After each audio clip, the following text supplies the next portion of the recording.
Bro nice T shirt, colour amazing. ये girls hostel से उड़ के तो नहीं आ गया था बॉयज हॉस्टल में टी शर्ट? खुशी आज आप बड़े अधूरे अधूरे लग रहे हो। खुशी के बहुत मजे ले लिए फुकट, बट ये सही में अमालगमेशन रिकंस्ट्रक्शन जीता जागता एग्जाम्पल हो खुशी आप इसका।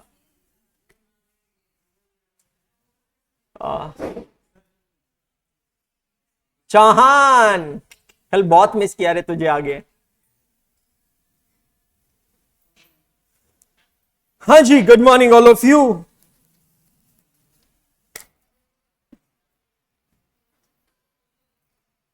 सब जने आ जाइए, फटाफट सेटल हो जाइए, फिर आज की दुकान शुरू करते हैं।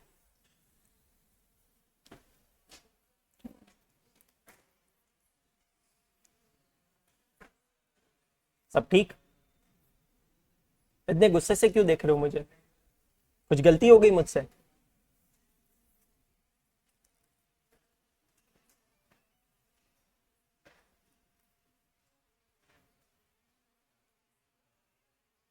दो तीन मिनट रुकते हैं, दुकान का शटर तो उठा है बट लाइट चालू होगी, ग्राहक अंदर आएंगे उसके बाद चालू करेंगे। क्या जामुन भैया, क्या हालचाल? सब सही है? फिर चाय पीने की इच्छा अधूरी रह गई आपकी, नहीं एकाग्रता की तरफ से।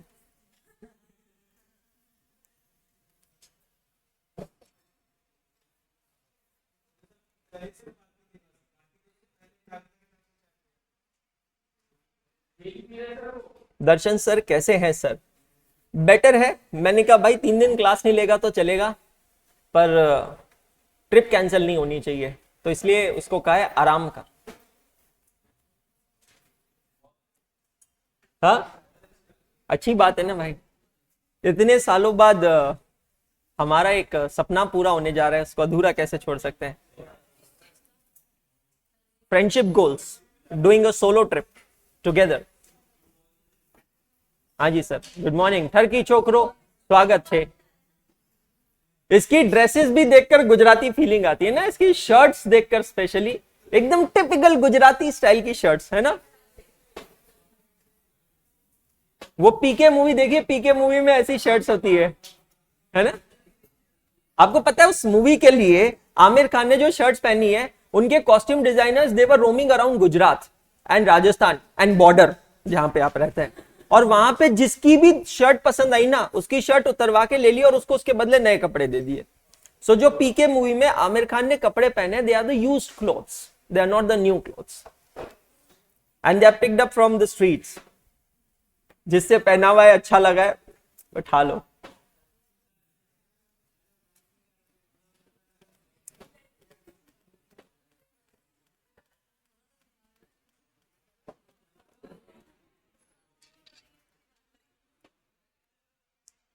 चावल, अक्षद,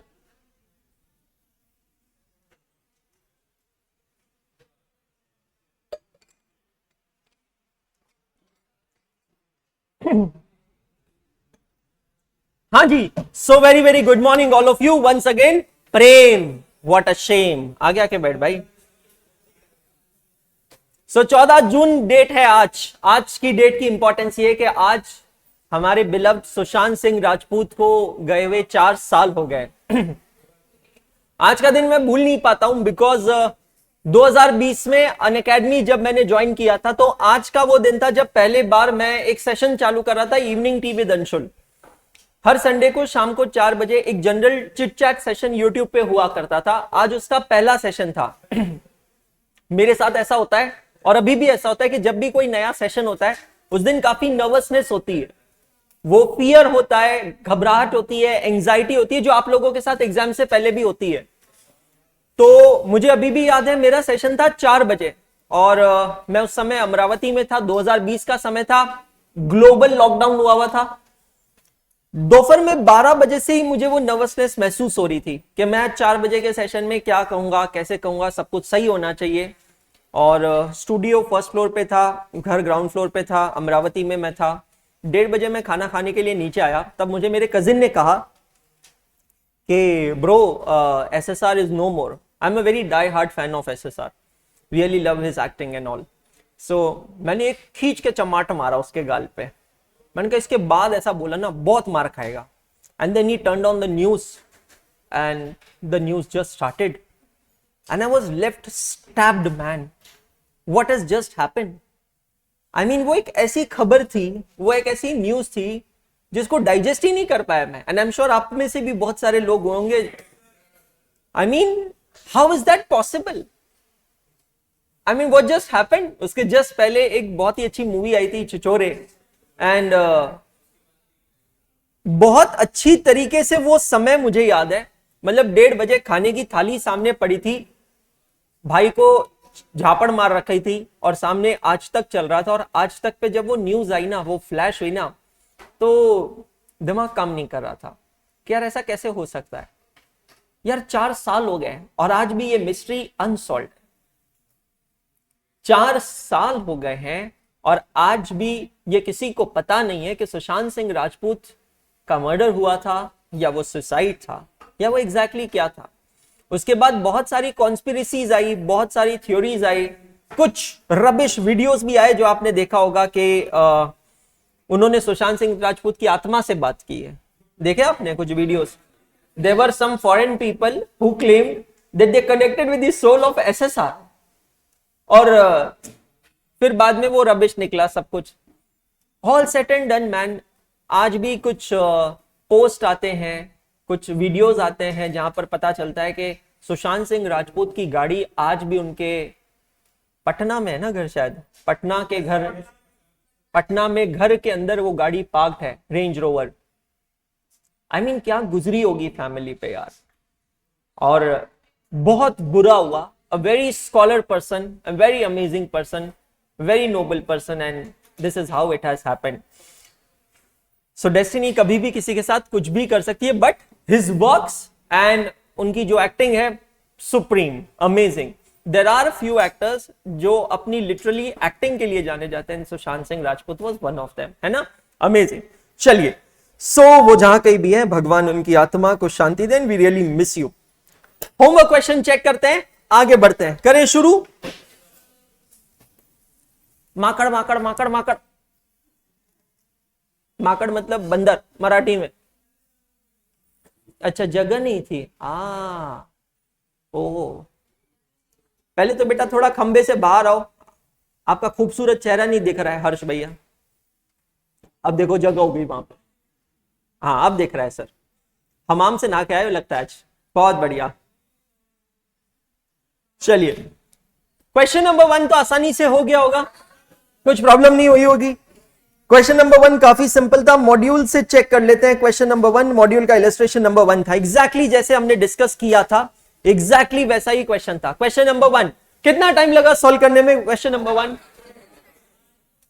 मतलब क्यों ही सॉल्व किया होगा ऐसा लग रहा है ना. क्या ही बैठे हैं, क्यों ही बैठे हैं, क्यों ही सॉल्व किया, क्यों टिकटॉक किया था सॉल्व. बहुत बढ़िया, बहुत बढ़िया. समझ में आया सबको?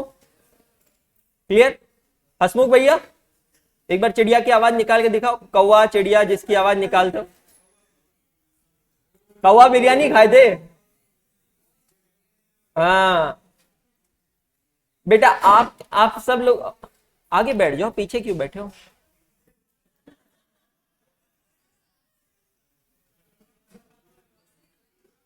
बहुत बढ़िया.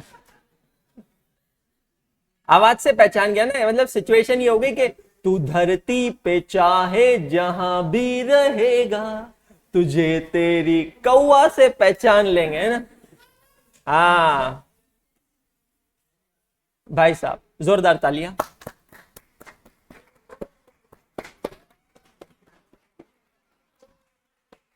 रोज क्लास में नए नए एडमिशन हो रहे हैं daily. Welcome ma'am, new admission.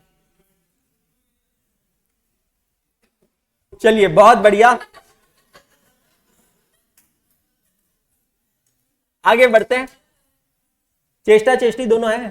हाँ, ये दुनिया भर के बैग क्यों रखे आपने? कूली बन गए क्या सब छोड़ छाड़ के? क्वेश्चन नंबर 5 का क्या सीन है? चलो, 1 तो आसानी से हो गया, 5 में मजा आने वाला है. हाँ जी, पढ़े. पूरा डिटेल में सॉल्व करेंगे, पहले डायरेक्ट आंसर दिखाऊंगा, फिर डिटेल में सॉल्व करूंगा, एक्सप्लेन करूंगा, ठीक है। चेक करते हैं।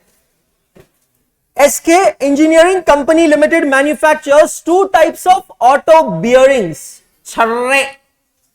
type XD and type XE.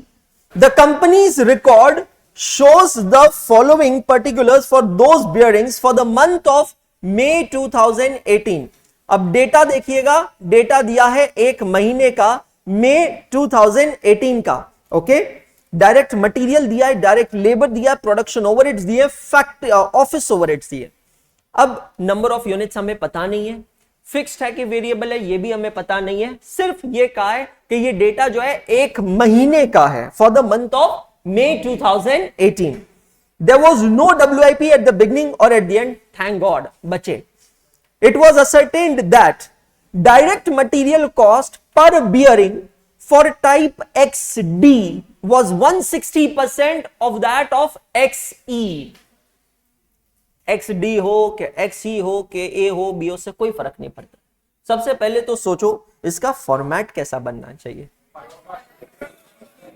Particulars और 2 कॉलम्स, ये क्लियर है।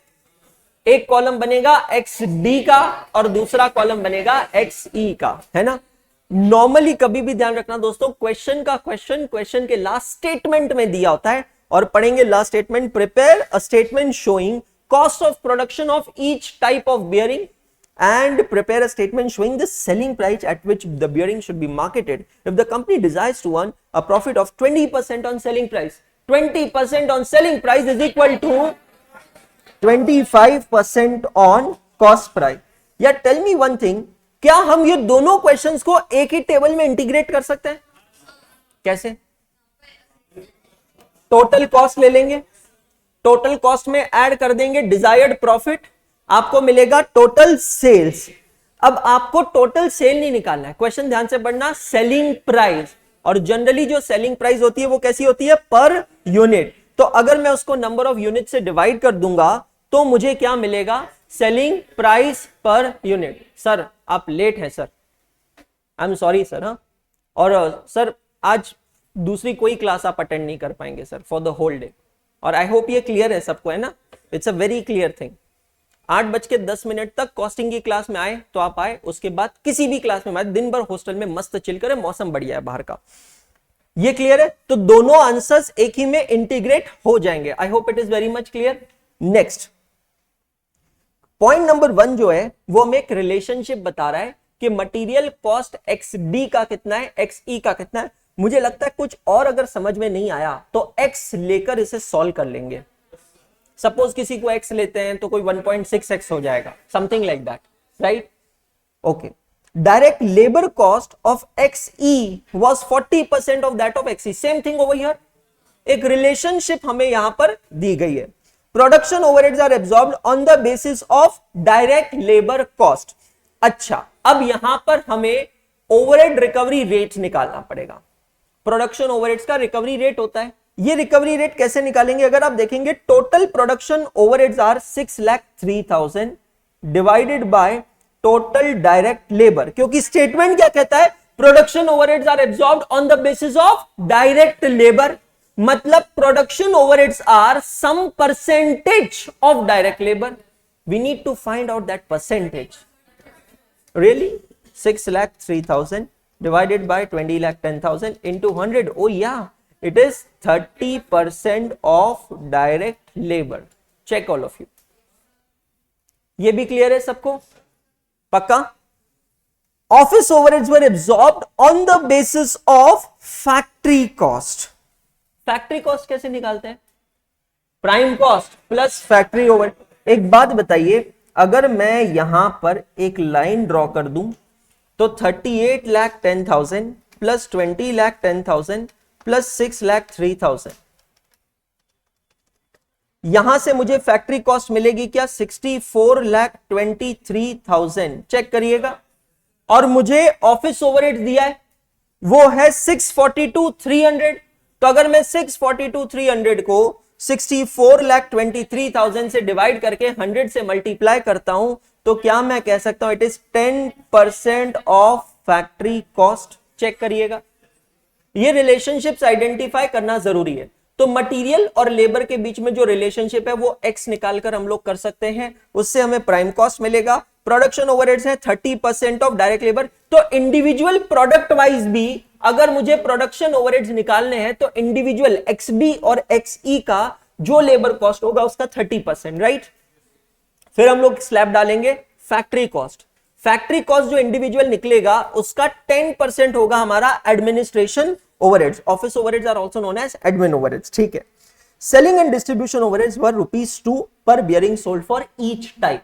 चलिए ठीक है, सेलिंग एंड डिस्ट्रीब्यूशन ओवरहेड्स वैसे भी किस पे लगता है, नंबर ऑफ यूनिट्स सोल्ड पे।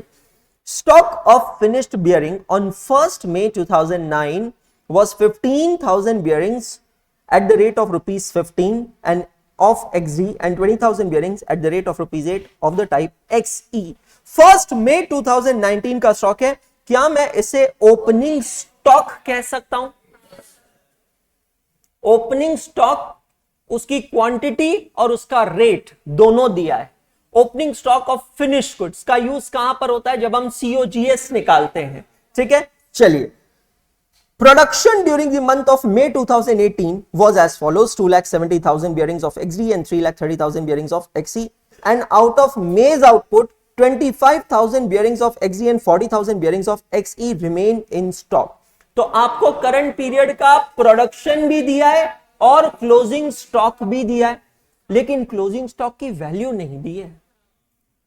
तो क्या करेंगे, हमने कॉस्ट शीट चैप्टर नंबर 6 के क्वेश्चन नंबर 1 में जब फॉर्मेट बनाया था तब मैंने आपको सिखाया था कि if nothing is given then closing stock of finish good is valued at cost of production.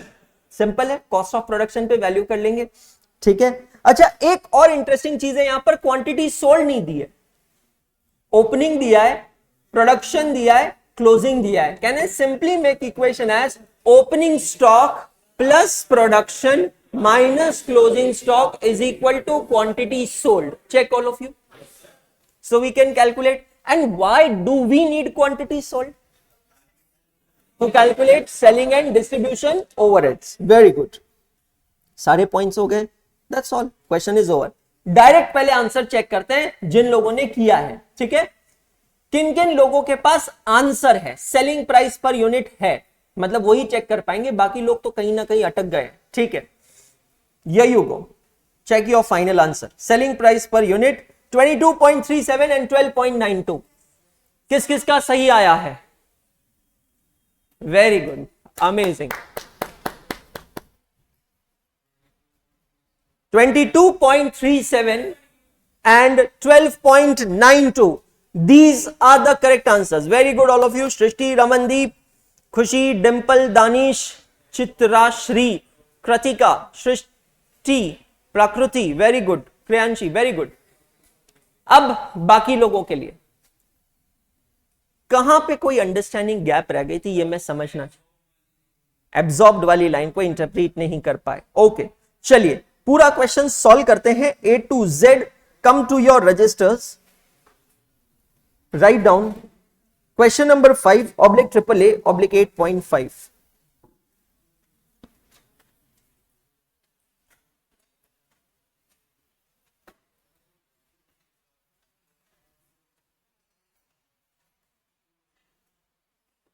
Question number 5/AAA/8.5।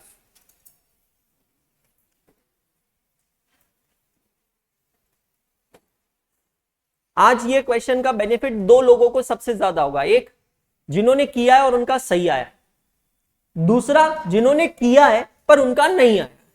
लेकिन जिन्होंने किया ही नहीं है, ट्रस्ट में उसको कोई बेनिफिट नहीं होगा। ये डिस्क्लेमर है, ठीक है। अब हमें यहां पे बनाना एक स्टेटमेंट। फॉर्मेट्स आपने बिल्कुल परफेक्ट आइडेंटिफाई किया, पर्टिकुलर्स और 2 अमाउंट कॉलम्स हमें यहां पे बनाना है, बिल्कुल सही है। तो मैं यहां पर आता हूं,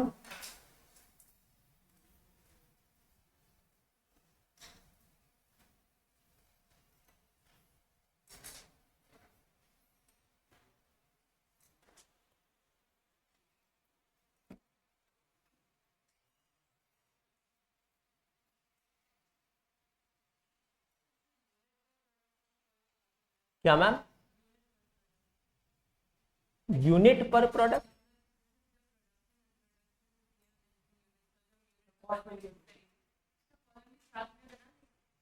चाहे तो बना सकते हैं, नहीं तो वर्किंग नोट बना लेंगे।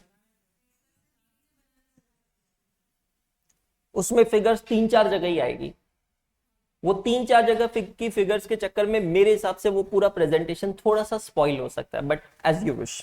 Statement of cost and selling price.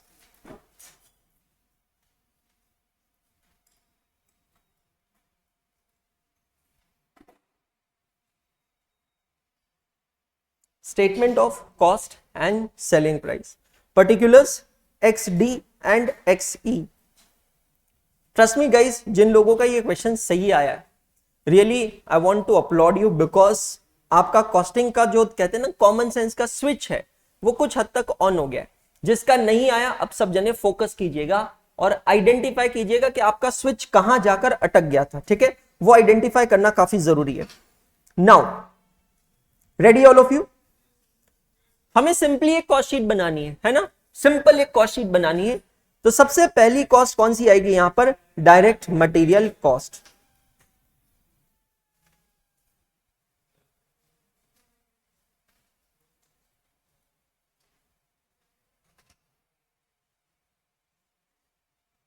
अब डायरेक्ट मटेरियल कॉस्ट कैसे निकालेंगे हम लोग, समझना। नीचे कुछ दिया है पॉइंट, यहां पर एक पॉइंट दिया है, उसको ध्यान से समझिएगा। Direct material cost per bearing for type X D was 160% of those for type X E. अब अगर मैं एक्स ई के पर यूनिट मटेरियल कॉस्ट को एक्स लेता हूं तो एक्स डी का 1.6x होगा। प्लीज अंडरस्टैंड, कॉस्ट अकाउंटिंग में जब तक कुछ ना दिया हो, आप दो प्रोडक्ट के बीच में कॉस्ट को सिर्फ नंबर ऑफ यूनिट्स के बेसिस पे नहीं बांट सकते। एग्जाम्पल, आगे चल के हम एक क्वेश्चन सॉल्व करेंगे, black shoe polish and brown shoe polish. Someone में से यार दोनों शू पॉलिश ही तो है, but do you really think logically black और ब्राउन शू पॉलिश में same amount of raw material use होता होगा? सेलिंग प्राइस सेम होती है? नहीं, दोनों की सेलिंग प्राइस भी अलग होती है, क्योंकि दोनों में मटेरियल अलग पड़ता है। आपकी जानकारी के लिए बता दूं, black shoe polish is a very common product, brown shoe polish is not so common product, therefore it is little expensive. आप समझ रहे हैं मेरी बात? तो बस ये चीज का ध्यान रखना है कि आप इसको प्लेनली नंबर ऑफ यूनिट्स पे डिवाइड नहीं कर सकते। एक रिलेशनशिप यहां दिया है कि direct material cost per unit of X D is 160% of that of X E. तो अगर per unit cost of X E है x, तो एक्स डी कितना होगा? 1.6x। अब हम इसको कैलकुलेट कैसे करेंगे? तो यहां पर लिखते हैं वर्किंग नोट नंबर 1। जिस पेज पे आप कॉस्ट शीट बना रहे हैं वो पूरा पेज ब्लैंक छोड़ दीजिएगा, बिकॉज वो पूरा पेज आपको लगेगा to prepare the cost sheet, and then come on the next page. Working note number 1, total material cost कैसे निकालेंगे? एक दो स्टेप्स में थोड़े ज्यादा लिखवाऊंगा।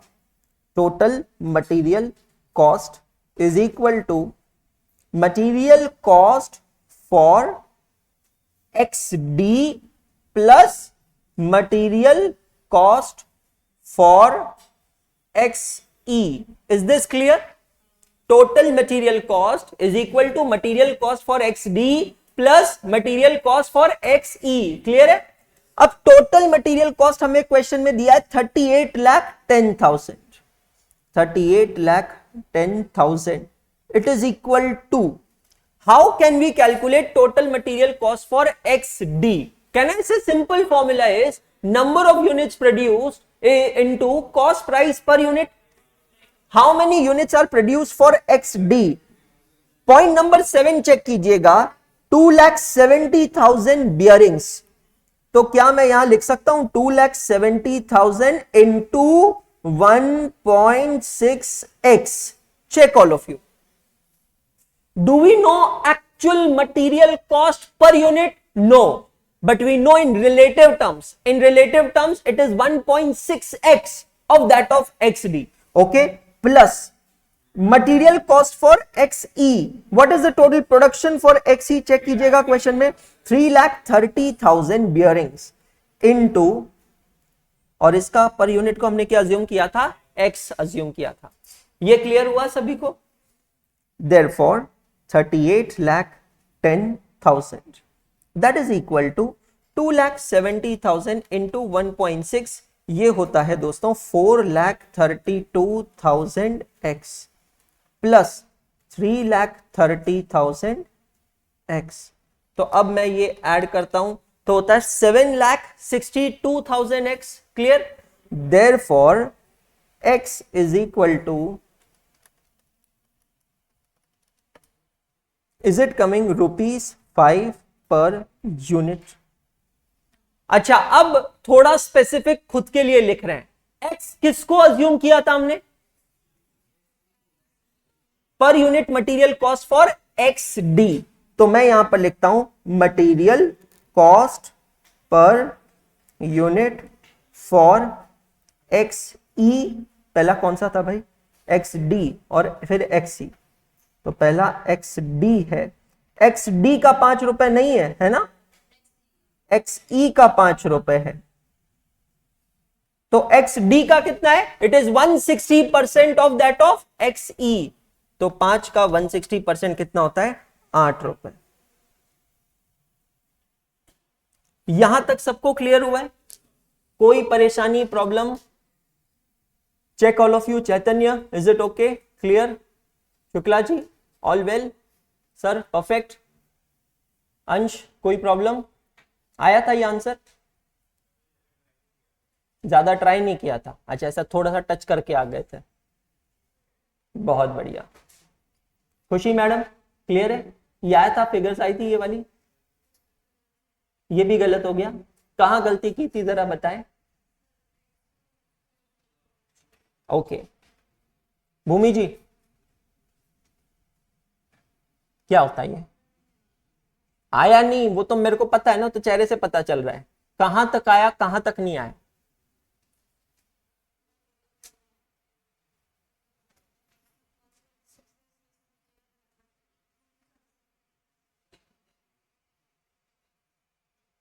यहां से जाए मैं, थोड़ा कम देखेंगे लोग।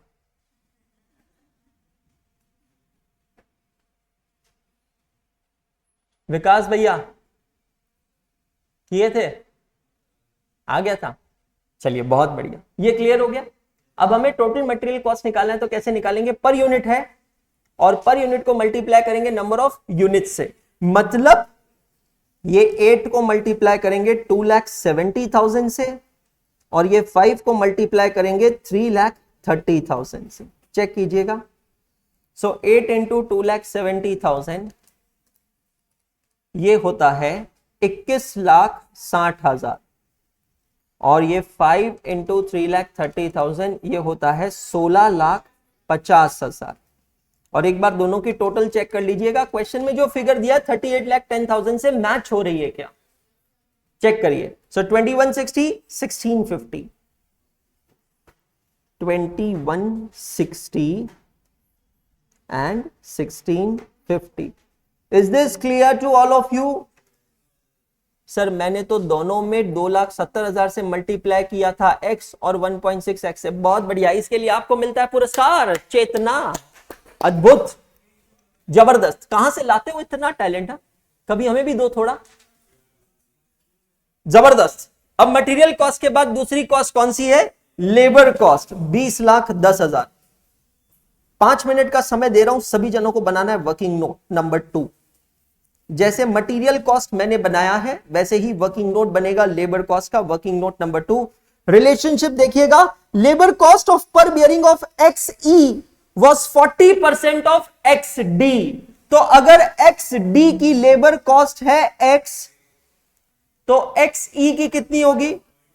Labour cost of XE was 40%, तो कहना है it will be 0.4x। Check करना। क्वेश्चन ने थोड़ा आपके साथ पता है क्या खेला है? ऊपर वाले में एक को इंडिपेंडेंट बनाया, नीचे वाले में दूसरे को इंडिपेंडेंट बनाया, है ना? बहुत बढ़िया, बहुत ही बढ़िया। चलिए फटाफट कैलकुलेशन कीजिए। सर भाव क्या है इसका? इसका कोई भाव नहीं है।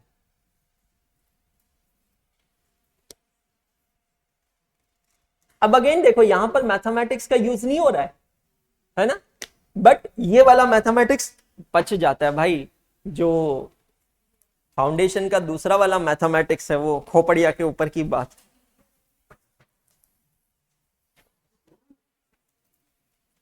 हो गया।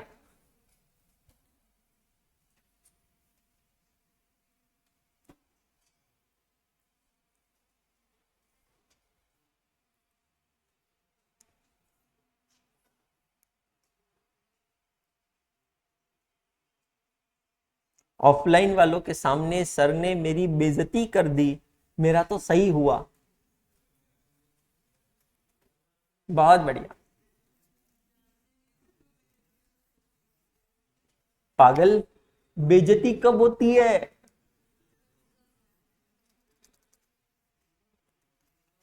नंबर ऑफ यूनिट से मल्टीप्लाई करना पड़ेगा, क्योंकि क्वेश्चन में दिया है ना पर यूनिट, वो लिखना बहुत जरूरी है।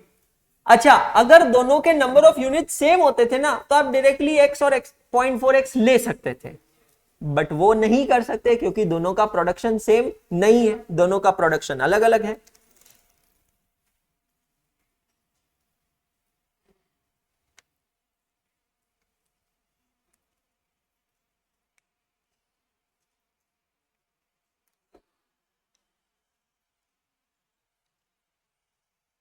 Working note number 2, total material cost है 20,10,000 rupees. Okay, 20,10,000 it is equal to 2,70,000 bearings of XD जिसकी कॉस्ट है X, plus 3,30,000 bearings of XE जिसकी कॉस्ट है 0.4x। Therefore 20,10,000 it is equal to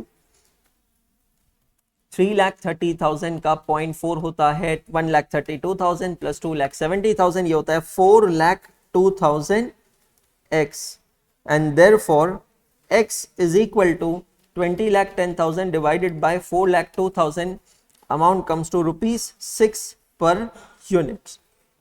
check कीजिएगा, एक सेकेंड। 20,10,000 डिवाइडेड बाय 4,02,000, ₹5 आ रहा है। Good morning, ₹5 per unit. अब ये यहां पर कंफ्यूज मत होना, यहां पर x हमने किसको अज्यूम किया था? XD को, तो ये हो गया प्राइस XD का ₹5 पर यूनिट, और XE का कितना होगा? इसका 40% मतलब ₹2 पर यूनिट, है ना। अब ये जो ऊपर मैंने देखो यार ये वाला पोर्शन लिखा था ना, ये एक्चुअली एग्जाम में लिखने की जरूरत नहीं है, मैं कुछ एडिशनल स्टेप सिर्फ इसलिए लिखवा रहा हूं ताकि आपको रिवीजन करते समय प्रॉब्लम ना हो, है ना। चलिए, तो ₹5 प्रति यूनिट को मल्टीप्लाई करेंगे 2,70,000 यूनिट के साथ, is it coming 13,50,000? Check all of you, 13,50,000 और 6,60,000। चेक कीजिएगा सभी जने, यहां तक क्लियर हुआ? अब हम लोग यहां पर एक सब टोटल ले लेते हैं, ये जो सब टोटल आएगी इसको हम लोग क्या कहेंगे?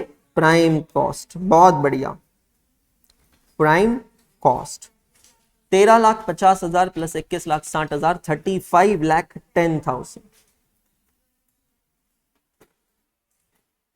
23,10,000। Check all of you. Prime cost अगर नहीं निकाला तो चलेगा, मैं आपकी भावनाओं को समझ गया, क्योंकि यहां पे कोई और कॉस्ट प्राइम कॉस्ट पे डिपेंडेंट नहीं है, इसीलिए आप चलेगा, कोई प्रॉब्लम नहीं। मैं निकाल दिया तो भी चलेगा, मतलब बेटर ही है, निकाल दिया तो there is no loss, no harm in it, correct. अब प्राइम कॉस्ट के बाद हम लोग यहां पर क्या ऐड करेंगे? Factory overheads. फैक्ट्री ओवरहेड्स कितना है? 30% ऑफ डायरेक्ट लेबर कॉस्ट। आया सभी को समझ में? ओवरहेड एब्जॉर्प्शन रेट, दोस्तों अगर आपको याद हो तो मैंने आपको 5 स्टार होटल के चाय का एग्जांपल दिया था कि 5 स्टार होटल में जो भी ओवरहेड्स लगते हैं वो ओवरहेड्स एक कप चाय में कैसे चार्ज करते हैं, व्हाट इज द बेसिस? तो मैंने आंसर दिया था नंबर ऑफ आवर्स, जो शेफ है उसका कितना समय लगता है उसके बेसिस पे। कभी भी ध्यान रखना, ओवरहेड का बेसिस होते हैं 2 नॉर्मली, एक होता है मशीन आवर्स और दूसरा होता है लेबर आवर्स। जनरली ये 2 ही बेसिस होते हैं, unless and until there is any better basis available. तो 30% of direct labour cost individually 13,50,000 into 30% होता है 4,05,000। यहीं पे मैं प्लस इक्वल टू करूंगा क्योंकि मुझे यहां पर क्या मिलेगा, फैक्ट्री कॉस्ट 17,55,000। ये हमारी कौन सी कॉस्ट होगी दोस्तों, फैक्ट्री कॉस्ट। ये जो फैक्ट्री कॉस्ट है, अच्छा मैंने प्लस इक्वल टू, मेरा कमांड कुछ गलत ले लिया उसने। 35,10,000 प्लस 4,05,000, 39,15,000, नो प्रॉब्लम, 39,15,000। एक बार इसको कंप्लीट करते हैं। अब जो ये फैक्ट्री कॉस्ट आया है, इसमें क्या ऐड करेंगे हम, एडमिन ओवरहेड्स। समझ में आया आपको, एडमिन ओवरहेड्स का रिलेशनशिप क्या है, it is 10% on factory cost. तो मैं यहां पे ऐड करता हूं admin overheads. Admin overheads are 10% of factory cost. So 3,91,500.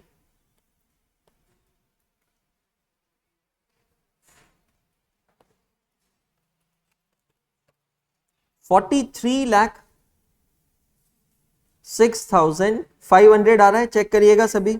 इसको हम क्या कहते हैं, कॉस्ट ऑफ प्रोडक्शन। हाँ कॉस्ट ऑफ प्रोडक्शन ही होगा ना ये, cost of production.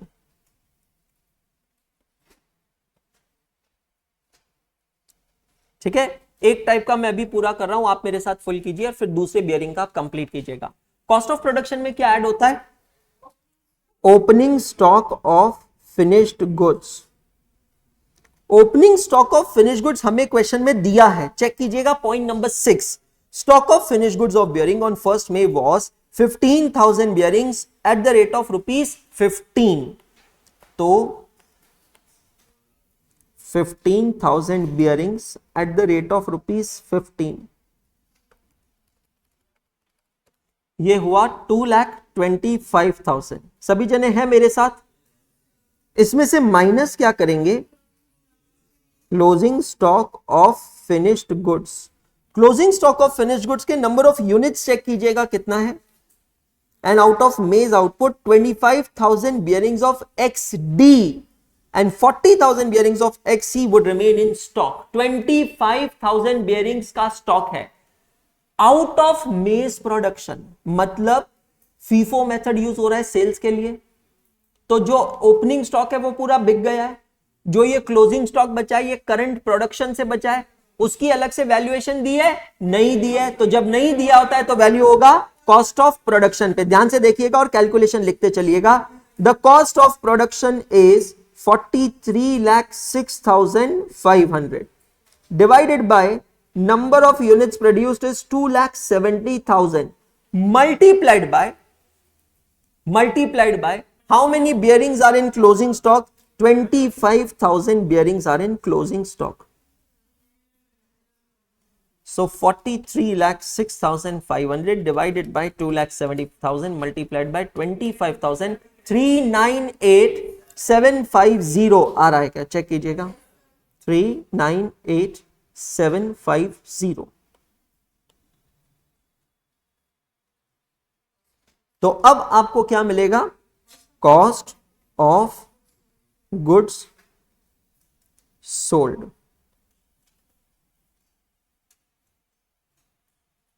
Cost of goods sold.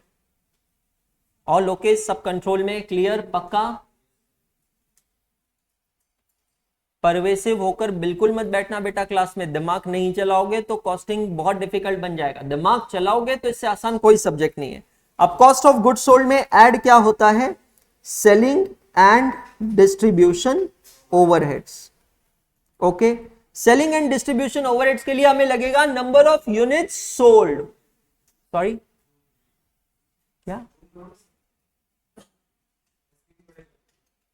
और कितना जूम करूं,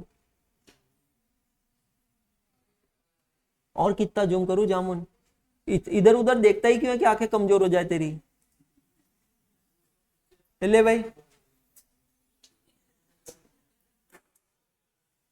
उसके लिए हमें क्या कैलकुलेट करना पड़ेगा, नंबर ऑफ यूनिट्स सोल्ड। चलो एक काम करते हैं, इसके लिए वर्किंग नोट बना, आई थिंक कंटिन्यूइंग नंबर 3 है ना, वर्किंग नोट नंबर 3। चलिए वर्किंग नोट नंबर 3 बनाते हैं। वर्किंग नोट नंबर 3 एक सिंपल सा फॉर्मूला है। सिंपल सा फॉर्मूला क्या है कैलकुलेट करने के लिए सेल्स? कैन आई से opening stock plus production minus closing stock. Opening stock plus production minus closing stock, इससे आपको मिलेगा यूनिट्स सोल्ड।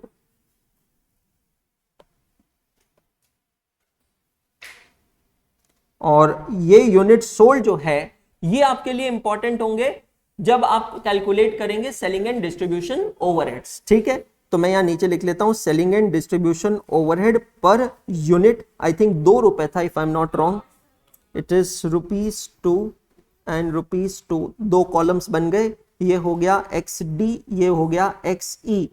प्रोडक्शन मुझे याद है 2,70,000 और 3,30,000।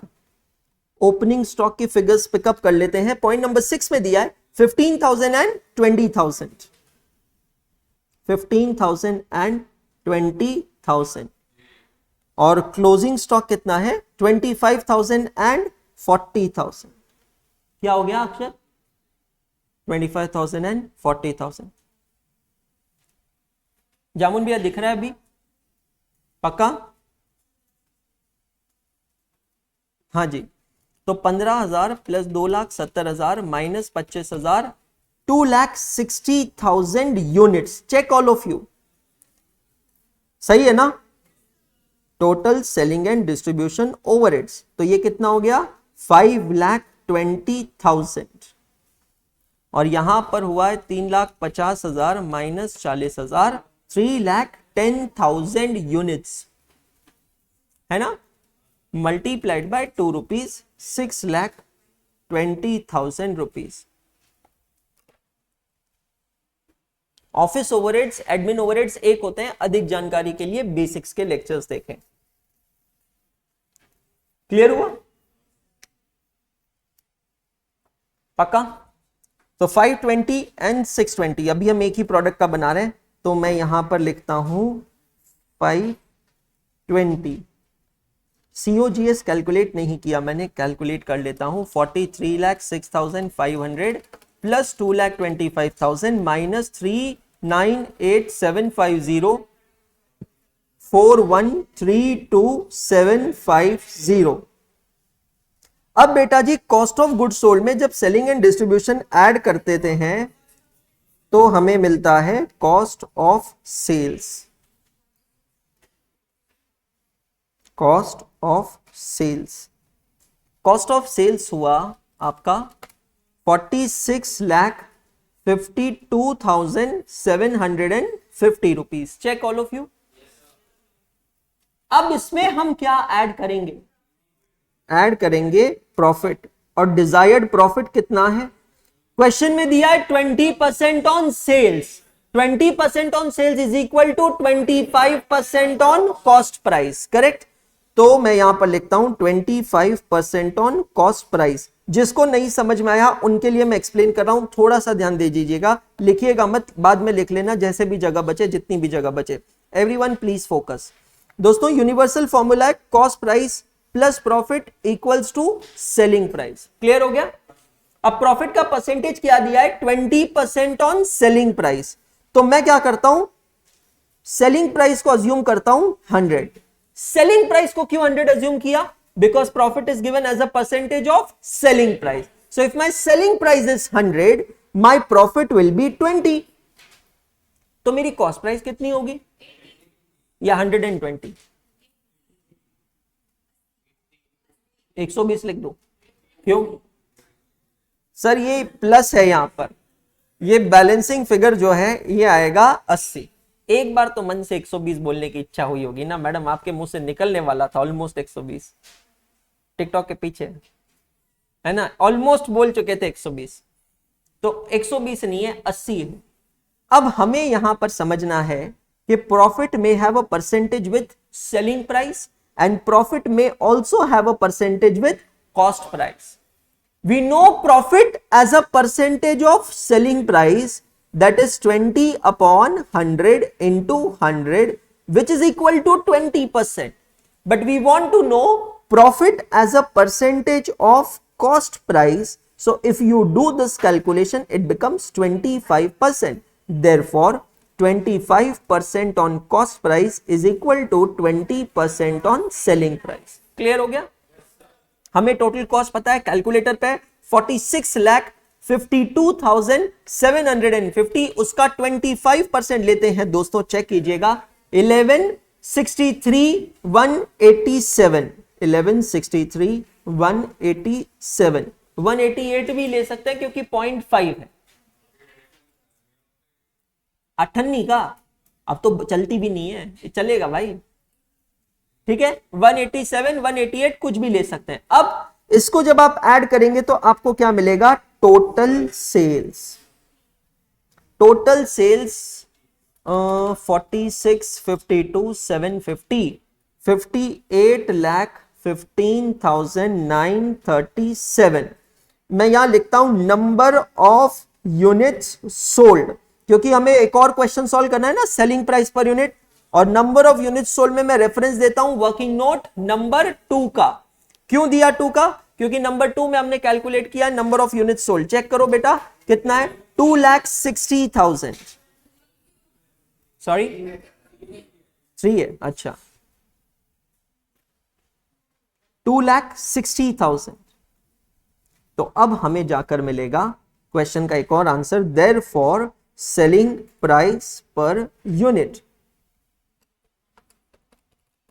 22.37. Check all of you.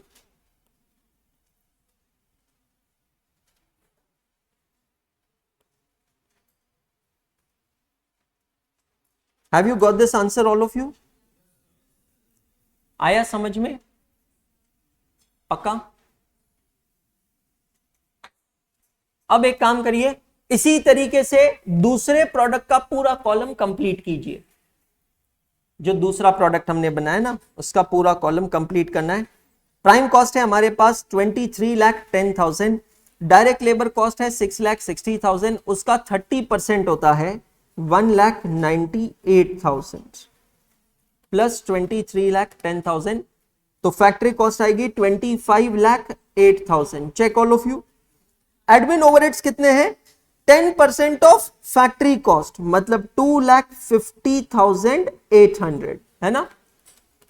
तो आपको यहां पे कॉस्ट ऑफ प्रोडक्शन मिलेगा 27,58,800। अब ये फिगर क्योंकि कैलकुलेटर पे है, मैं इसी को पहले यूज करूंगा to calculate the value of closing stock. 27,58,800 divided by production 3,30,000 units multiplied by closing stock quantity is 40,000 units, 40,000 units. So 27,58,800 divided by 3,30,000 multiplied by 40,000 units, 3,34,400, 3,34,400। ये माइनस कर दिया हमने value of closing stock. Opening stock की value और units यहां पर दिए हैं 20,000 यूनिट्स इंटू 8 रुपीज। ओके, ये छोटे छोटे कैलकुलेशंस लिख के रखना बेटा, बाद में कंफ्यूजन होगा नहीं तो। That becomes how much, 1,60,000। तो 27,58,800 प्लस 1,60,000 माइनस 3,34,400। चेक कीजिएगा 25,84,400। ये क्लियर हुआ सभी को? सेलिंग एंड डिस्ट्रीब्यूशन ओवरहेड्स हम निकाल चुके हैं 6,20,000, 6,20,000 इसमें ऐड कर देते हैं तो हमें मिलेगा कॉस्ट ऑफ सेल्स 32,04,400। इसका 25% 8,01,100।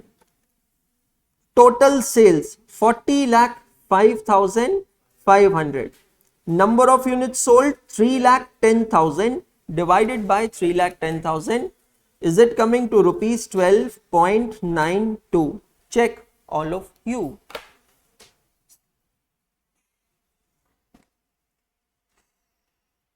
आयुष सर कहां अटके थे सर आप?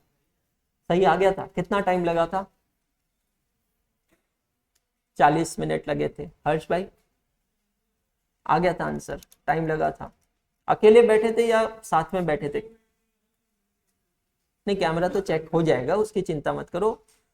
बट अब आप किसी को चिट्ठी लिख रहे हो या सॉल्व कर रहे हो, उतना कैमरे, अभी उतनी टेक्नोलॉजी नहीं आई है। तो अकेले बैठे थे या ग्रुप में बैठ के कर रहे थे? किसी ने ग्रुप में ट्राई किया ये क्वेश्चन को कल? अक्षत भैया किसके साथ बैठे थे आप? हाँ, बहुत बढ़िया, अच्छा हुआ आत्माओं के साथ नहीं बैठे हैं। तो दोस्त कौन है आपके ऐसे? अच्छा, जोधपुर के दोस्तों के साथ बैठे। अरे भाई साहब, तो क्यों? अच्छा, यहाँ तो कोई सिंगल बच्चा नहीं होगा आपके ग्रुप में? अच्छा, बहुत बढ़िया। तो जोधपुर के दोस्तों के साथ ये क्वेश्चन करने बैठे थे, उनका भी कॉस्टिंग चल रहा है?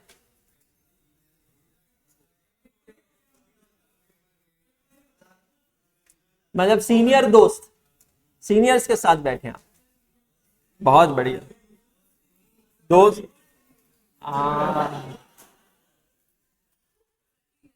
सखी, ये किसी को लिखना है लिख लीजिएगा, प्रॉफिट परसेंटेज का कैलकुलेशन।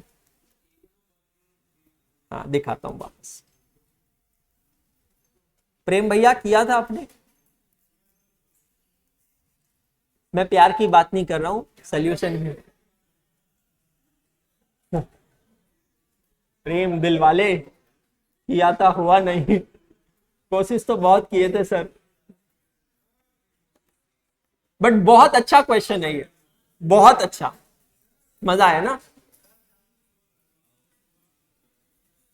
मतलब रियली मुझे एक चीज बताओ, हाउ डू वी से के ये क्वेश्चन में कुछ नया सीखा है? ऑनेस्टली मतलब अगर आप कंसेप्ट वाइज जाओ, isn't it plain simple mathematics? कोई फॉर्मूला, कोई इक्वेशन, कुछ भी नया नहीं है, but you should know how to solve it.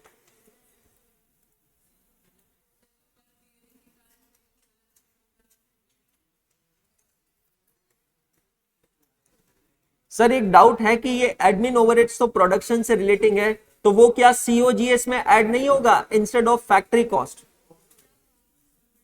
भाई तू अभी भी वहीं अटका है। नहीं भाई, जो दिया है, जैसे दिया है उसको ट्रू सेंस में इंटरप्रेट कर। रीजन मैं बताता हूं, यहां पढ़, देख क्या दिया तेको। देखो यहां पर दिया है production overheads were absorbed on the basis of direct labour cost. चलिए, तो प्रॉब्लम सॉल्व हो गया। Office overheads were absorbed on the basis of factory cost. इसका मतलब क्या है कि ऑफिस ओवरहेड्स का रिलेशन किसके साथ है? फैक्ट्री कॉस्ट के साथ है। इसका मतलब है ये जो ऑफिस ओवरहेड्स है ये रिलेटिंग टू प्रोडक्शन होंगे, इस वजह से। डन। कल हम लोगों ने क्वेश्चन किया था ब्रिक्स वाला, वो भी काफी अच्छा था। अच्छा, वर्किंग नोट नंबर 3 लिखना था ना, ये किसी को लिखना है तो लिख लीजिए। ब्रिक्स वाला क्वेश्चन किया था, वो भी काफी अच्छा था। The cost is incurred in terms of time, कितना समय लगता है उसके बेसिस पे।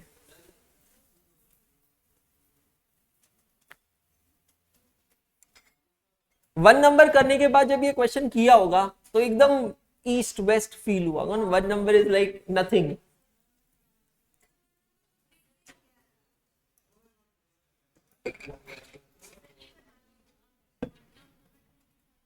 हाँ जी मैम, क्या बोल रही? अच्छा, वो भी देखना है।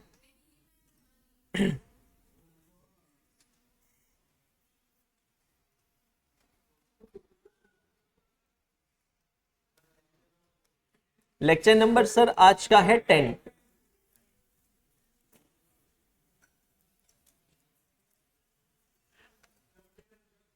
हाँ जी सर, हाँ जी सर, मुझे लग तो यही रहा है।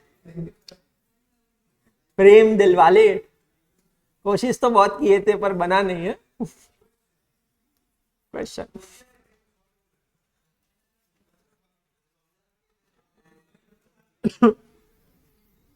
सर इंडेक्स में क्या लिखे इस क्वेश्चन के आगे? सदा सुहागन रहो। इंडेक्स में लिखो यार, it's a must revise question, important question, कुछ भी लिख लो। अब देखना, कॉस्टिंग जब भी रिवाइज करने बैठो ना, कभी भी ऑडिटिंग बेस से मत रिवाइज करना। ये क्वेश्चन जब रिवाइज करो, देखो क्या फॉर्मेट बनाना है। Can you not solve this question in rough register without drawing the formats? जितने वर्किंग नोट्स बनाए वो मत बनाओ, कैलकुलेटर पे कर लो, बट लिख के सॉल्व करना, तभी पता चलेगा कि दिमाग चल रहा है या नहीं चल रहा है। That's important. Working notes exam में बनाना है, क्वेश्चन पेपर के ऊपर लिखा होता है working notes form part of your answer, है ना। पहले लेक्चर में कॉस्टिंग का पेपर देखा था हमने, है ना। चलिए, क्वेश्चन नंबर 5 काफी अच्छा क्वेश्चन था, मार्क कर लीजिएगा। इसको मैंने एक्सप्लेन किया है लेक्चर नंबर 10 में, कोई अगर रेफरेंस लिखना चाह रहा है तो लिख लीजिए। Write down the page number of your register where you have solve this question.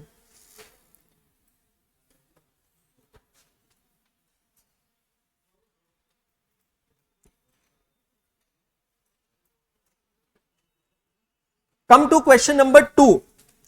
अब जो अगले 2 क्वेश्चंस देख रहे हैं काफी इजी क्वेश्चन है, बेसिक क्वेश्चन है। कल हमारा ये चैप्टर खत्म हो जाएगा।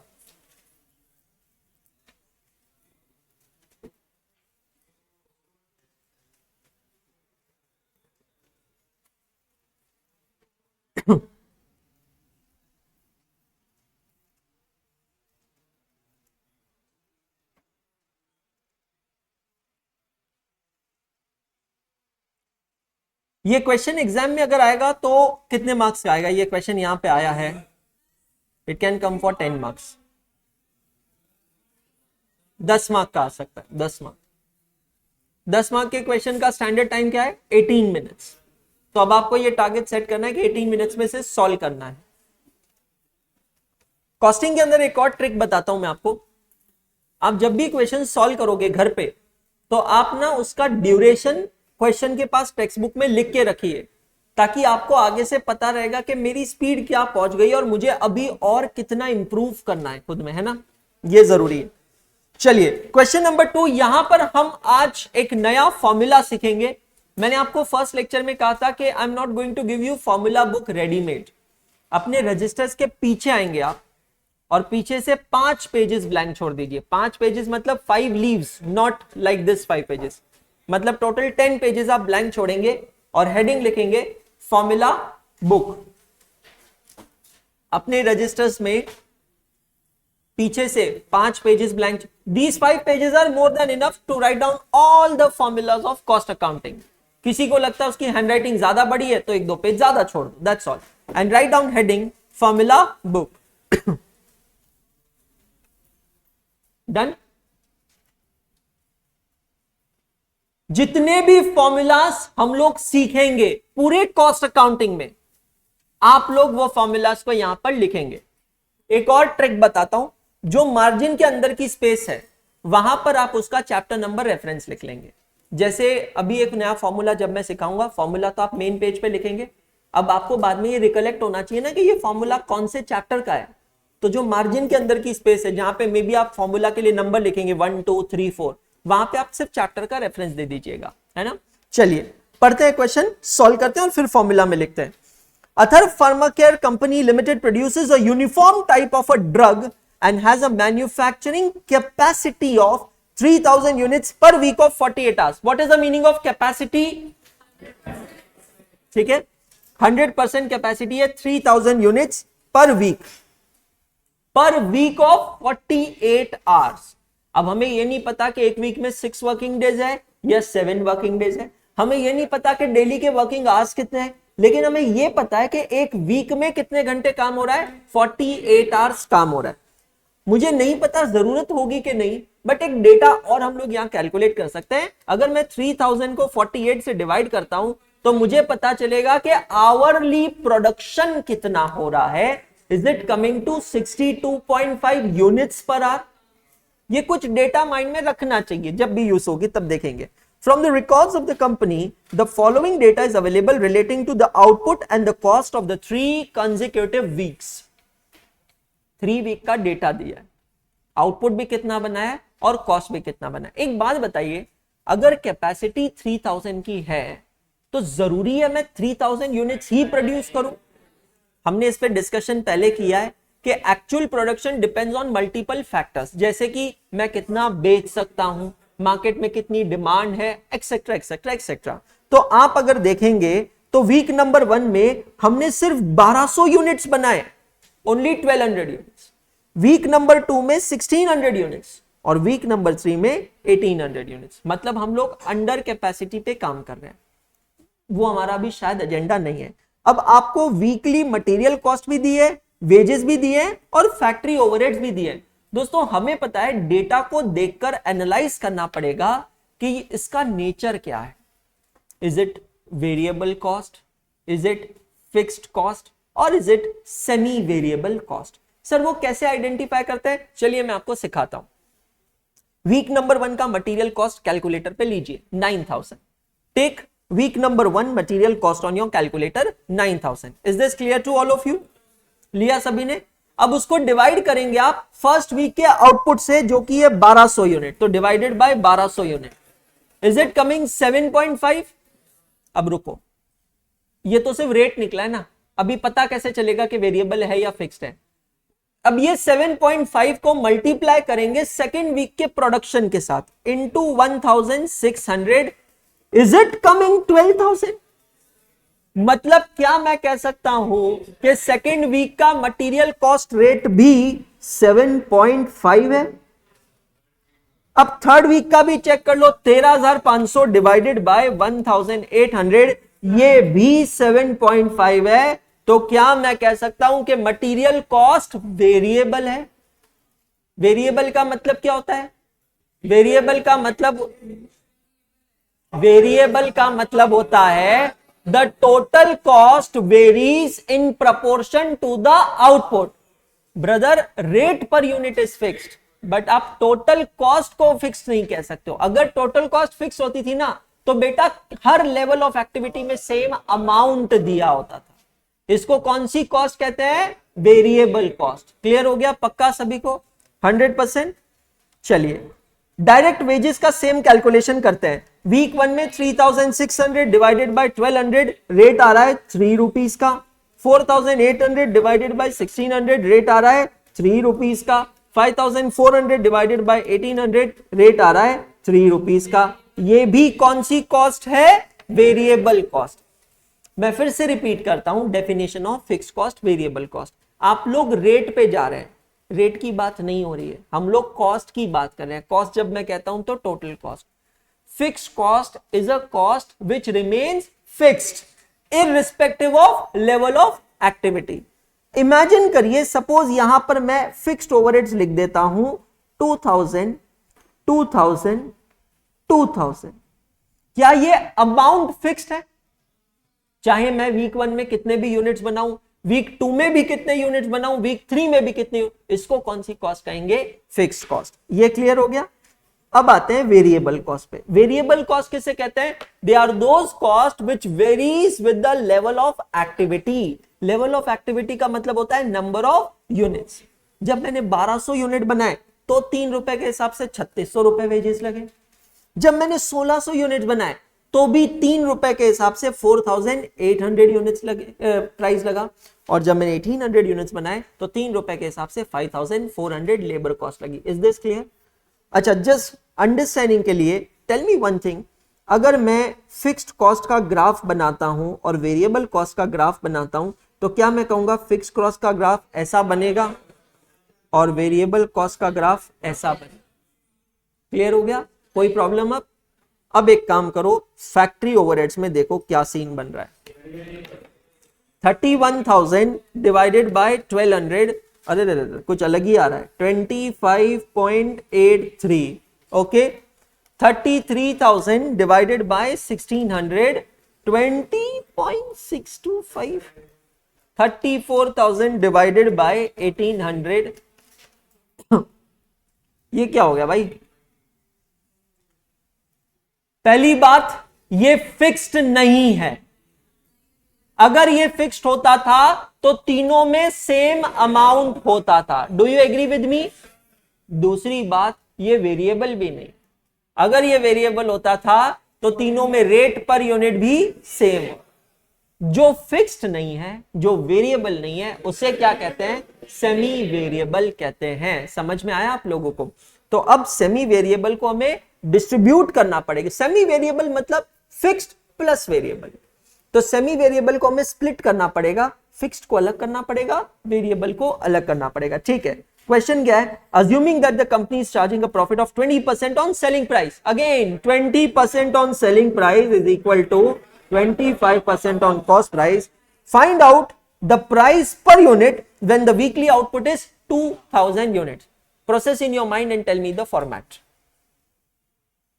क्वेश्चन पढ़ो, देखो क्वेश्चन ने पूछा क्या, what is the objective of question, process कीजिए और मुझे बताइए इस क्वेश्चन को सॉल्व करने का फॉर्मेट क्या बनेगा। That's all, particulars and amount. In fact मुझे तो लगता है दोस्त, इसमें स्केल भी पिकअप करने की जरूरत नहीं है।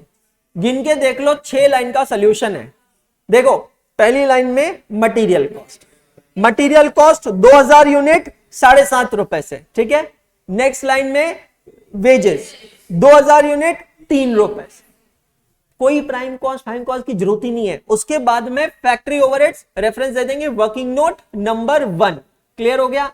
फिर ले लेंगे टोटल कॉस्ट, ये total cost add profit, profit कितना है 25% ऑन कॉस्ट, और फिर आपको मिल गया सेलिंग प्राइस, और फिर डिवाइड कर देंगे नंबर ऑफ यूनिट्स 2000 से, सेलिंग प्राइस पर यूनिट। 6 से 8 लाइन का सोल्यूशन। स्केल को पेंसिल को काहे तकलीफ देना है, डायरेक्टली फटाफट सॉल्व करते हैं। सिर्फ वर्किंग नोट नंबर 1 हमें एडिशनल यहां पे समझना होगा। Question number 2/AAA/8.4।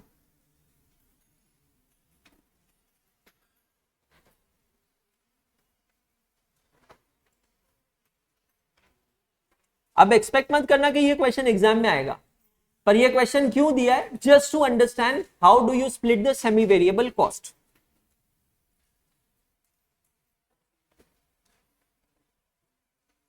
Cost statement, और I can say weekly cost statement 2000 units.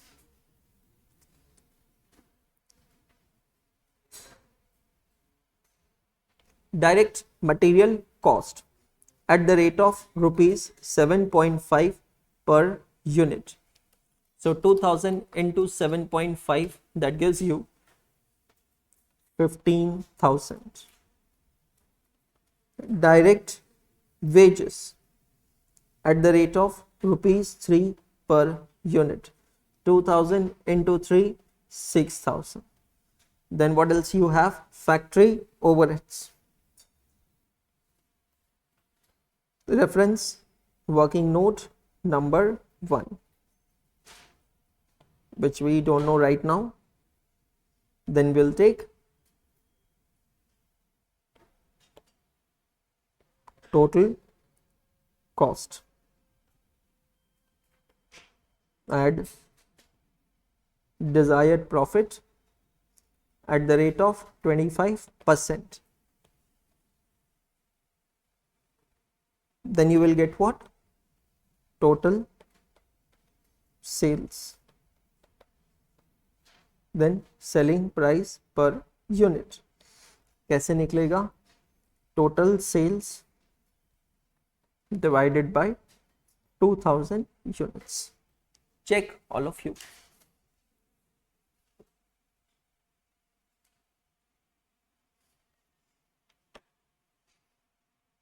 इतना सा सॉल्यूशन। अब आज मैं आपको पहली बार एक फॉर्मूला सिखाऊंगा, मतलब 10वें लेक्चर में मैं आज आपको कुछ नया सिखा रहा हूं कॉस्टिंग में। और एक चीज मैं बता देता हूं, ये जो आप सीख रहे हो ये आपको सेल्फ पेस्ड ऑनलाइन मॉड्यूल में काम आने वाला है। कॉस्ट एंड मैनेजमेंट अकाउंटिंग का एक पेपर है SPOM में, उसका नाम है SCMPE, strategic cost management and performance and evaluation. ये पेपर CA फाइनल में पहले फुल फ्लेजेड पेपर हुआ करता था, पेपर नंबर 2, लेकिन नए सिलेबस के अंदर अब इसको CA फाइनल से हटाकर आपको जो 4 मॉड्यूल्स करने हैं CA इंटरमीडिएट के बाद और फाइनल की क्लासेस के साथ साथ, self paced online module set A, set B, set C, set D, उसमें अब इसको इंट्रोड्यूस किया है। तो कॉस्टिंग जो आप यहां पढ़ रहे हैं ये आपको वहां पे बहुत काम आएगा, इसलिए कॉस्टिंग के रजिस्टर्स को बहुत अच्छे से मेंटेन करें। ये बेसिक्स है और वहां पर एडवांस्ड हो जाएगा। समझ में आया आपको? चलूं मैं आगे। Ready to learn first formula? चलिए पहले ये क्वेश्चन कंप्लीट कीजिएगा, फिर फॉर्मूला बुक में जाके फॉर्मूला को अपडेट कीजिएगा। दोस्तों हम लोगों को यहां पर सेमी वेरिएबल कॉस्ट को ट्रीट करना है। समझिएगा, what is the meaning of semi variable cost? Semi variable cost is equal to fixed cost plus variable cost, उसको कहते हैं सेमी वेरिएबल कॉस्ट।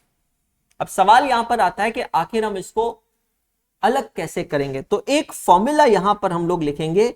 फॉर्मूला है variable cost per unit, it is equal to change in cost upon change in output. Change in cost upon change in output, पहले समझ लीजिएगा फिर लिख लीजिएगा। अब हमारे पास यहां पे कंपैरिजन के लिए 3 वीक का डेटा है। जब भी मैं कहता हूं चेंज, चेंज का मतलब क्या होता है? क्या था और क्या होना चाहिए था। तो क्या मैं कह सकता हूं in order to analyse the change I need data of 2 periods, it can be 2 weeks, 2 days, 2 months, 2 years, anything. मेरे पास 3 का डेटा है तो मैं चेंज अलग अलग टाइप से देख सकता हूं। सपोज मैं यहां पर चेंज देखता हूं वीक 1 और वीक 2 में।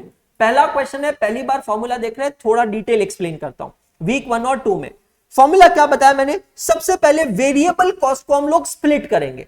Variable cost per unit is equal to change in cost upon change in output और चेंज इन यूनिट्स। वीक 1 और वीक 2 के डेटा को कंपेयर करेंगे, फैक्ट्री ओवरहेड्स के डेटा को कंपेयर करेंगे। What is the factory overheads of week 2? 33,000 and that of week 1 is 31,000।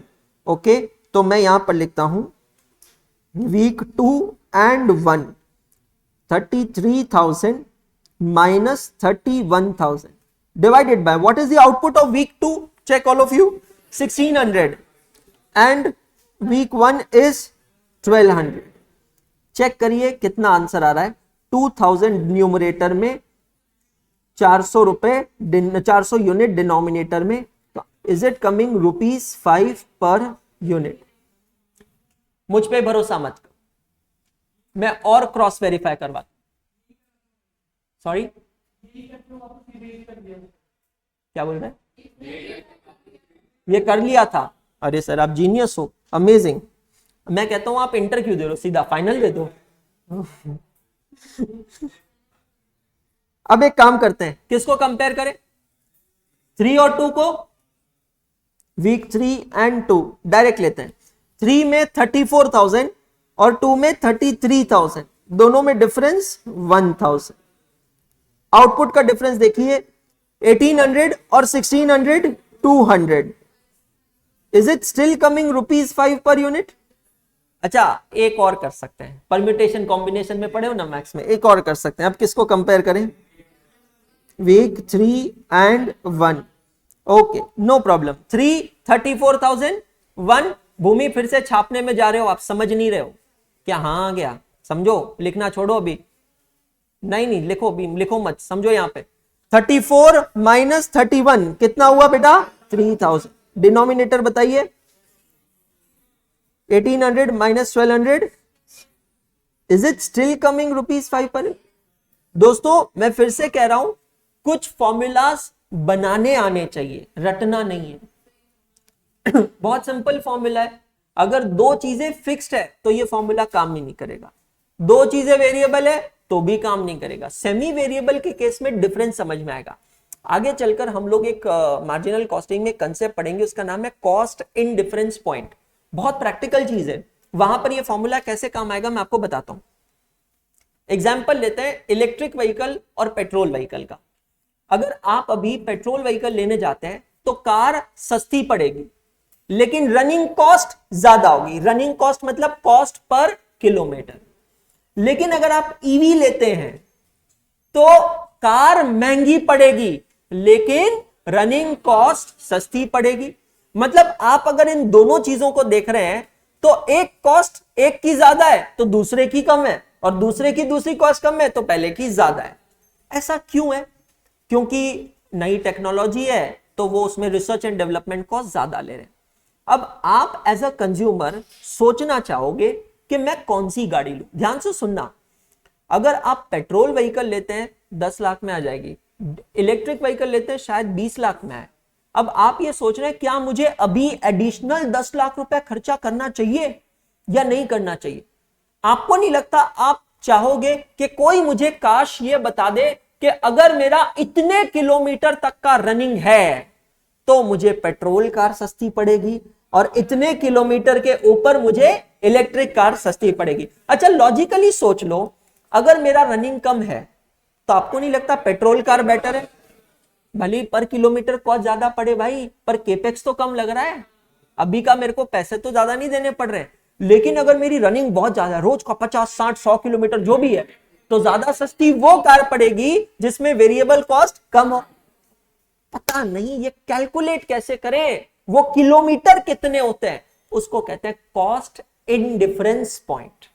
Cost indifference point is a point where your cost changes. Below that point, that machine, that product, that vehicle is economical, जिसमें capex कम हो, variable overheads ज्यादा हो, और उसके ऊपर opposite होता है। आपको नहीं लगता है जो मैंने अभी आपको एग्जाम्पल दिया है ये हमारी लाइफ में कई जगह यूज होता होगा? एग्जाम्पल देता हूं, inkjet printer, laser printer. Inkjet printer 3-3.5 per page cost 3 रुपया, लेजर प्रिंटर 12,000, पर पेज कॉस्ट 50 पैसे। अब अगर मेरी प्रिंटिंग का काम ज्यादा नहीं है तो कौन सा प्रिंटर बेटर होगा भाई? 3,000 रुपए में 3,500 में प्रिंटर आ जाएगा, काय को 12,000 रुपए खर्चा करें। लेकिन अगर मेरा बहुत ज्यादा काम है प्रिंटिंग का तो बेटर क्या है? लेकिन अब दिमाग में सवाल तो आएगा, सर वो नंबर कितना होना चाहिए, मतलब कितने प्रिंट्स निकालने के नीचे लेजर और ऊपर इंकजेट। ऐसे कई सारे सवाल दिमाग में आते हैं दोस्त, आप समझ रहे हो, कई सारे सवाल। उसका जवाब है कॉस्ट इंडिफरेंस पॉइंट। इसलिए कह रहा हूं ये चीजों को प्रैक्टिकली समझोगे ना, आप अपनी लाइफ में इतना यूज कर सकते हो कॉस्टिंग के कंसेप्ट को, आप सोच नहीं सकते हो। करेक्ट, ये क्लियर हो गया। फॉर्मूला सही काम कर रहा है, तीनों लेवल में 5 रुपीज आ रहा है। लेकिन सर इससे स्प्लिट कैसे करेंगे? अब देखो दूसरा फॉर्मूला, वैसे तो नॉर्मल फॉर्मूला है बट दूसरा formula, can I say total cost is equal to total fixed cost plus total variable cost. अब हमें वेरिएबल कॉस्ट पर यूनिट तो पता चल गई 5 रुपए, अब हमें फिक्स्ड कॉस्ट निकालना है। और अगर हमारा कैलकुलेशन सही है ना तो तीनों हफ्ते का फिक्स्ड कॉस्ट सेम आना चाहिए, क्योंकि फिक्स्ड कॉस्ट कौन सी कॉस्ट होती है? Which remains fixed. चलिए ठीक है, सबसे पहले मैं वीक 1 का कैलकुलेशन करता हूं। वीक 1 का टोटल कॉस्ट है बेटा 31,000। अब वीक 1 का फिक्स्ड कॉस्ट हमें पता नहीं है, वेरिएबल कॉस्ट है 5 रुपए per unit. What is the output of first week? तो एक काम करिए, 1200 इंटू 5 रुपए करते हैं, वो कितना हो गया? 6,000। Therefore fixed cost will be 31,000 minus 6,000 equal to 25,000। मतलब फर्स्ट वीक का जो कॉस्ट है उसमें से 25,000 रुपए फिक्स कॉस्ट है और बाकी 6,000 रुपए कौन सी कॉस्ट है? वेरिएबल। अभी मुझ पे भरोसा मत करो, वीक नंबर 2 का कैलकुलेशन करो। Total cost 33,000, fixed cost plus variable cost 1600 unit 5 रुपए के हिसाब से। Therefore fixed cost is equal to 33,000, 1600 into 5 8,000। Is it still coming to 25,000? मतलब फॉर्मूला काम कर रहा है। चलो अभी भी भरोसा मत करो। वीक नंबर 3 कितना था? 34,000 equals to fixed cost plus 1800 into 5। Therefore fixed cost is equal to 34,000 minus 9,000। Is it still coming to 25,000? इसका मतलब है ये जो सेमी वेरिएबल कॉस्ट है इसको हमने स्प्लिट कर दिया है, और वो स्प्लिट किया है 25,000 रुपया फिक्स्ड कॉस्ट है और 5 रुपया पर यूनिट वेरिएबल कॉस्ट है। अब रुको पहले इसको कंप्लीट करते हैं। जब मुझे 2000 यूनिट बनाना है तो मैं यहां पे कैलकुलेशन कैसे करूंगा? मैं यहां पर आता हूं और लिखता हूं फिक्स्ड 25,000 रुपीज फिक्स्ड कॉस्ट। समझ में आया? और फिर मैं लिखता हूं वेरिएबल। वेरिएबल कैसे निकालूंगा? 2000 यूनिट 5 रुपए के हिसाब से 10,000। ये क्लियर हो गया? अब क्लोज करते हैं इसको। सो 15,000 प्लस 6,000 प्लस 25 प्लस 10 56,000 आ रहा है क्या? चेक कीजिएगा सभी जने। 56,000 पे 25% होता है 14,000। Total sale 70,000 divided by number of units 2000। Selling price per unit is 35। आया समझ में आया सबको? पहले इसे कंप्लीट कीजिए, फिर मैं वर्किंग नोट दिखाता हूं। जितना लिखना है आपकी चॉइस है। मैंने मेरी तरफ से पूरा एक्सप्लेनेशन दिया है हर वीक के डेटा का।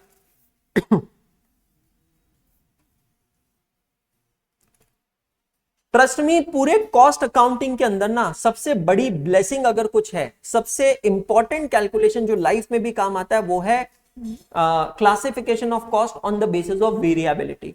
वो फिक्स्ड है, वो वेरिएबल है या सेमी वेरिएबल है। मैं अपनी जिंदगी में इतने सारे जो डिसीजंस लेता हूं, ट्रस्ट मी, उसमें कॉस्टिंग इतना हेल्प करता है, I can't tell you. Classroom का रेंट कौन सी कॉस्ट है? फिक्स्ड कॉस्ट है, समझना। Depreciation on assets fixed cost है। नोट्स की cost variable cost. Educators remuneration variable cost है। Electricity in the class to a certain extent semi variable है, क्योंकि क्लास नहीं होगी तो भी मिनिमम इलेक्ट्रिसिटी का बिल तो आएगा, वो फिक्स कॉस्ट हो गई। लेकिन क्लास चलने की वजह से जो कंजम्पशन होगा वो वेरिएबल कॉस्ट है, इसीलिए कौन सी कॉस्ट हो गई? Semi variable cost. आप समझ रहे हैं? तो रियल लाइफ में बहुत काम आता है। Right it down.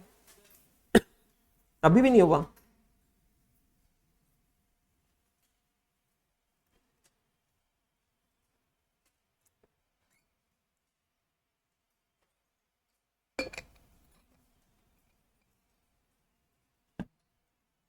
Yes. Danish कह रहा है सर, मतलब हम इस फॉर्मूला से वेरिएबल कॉस्ट फाइंड करते हैं। हाँ राजा, हाँ।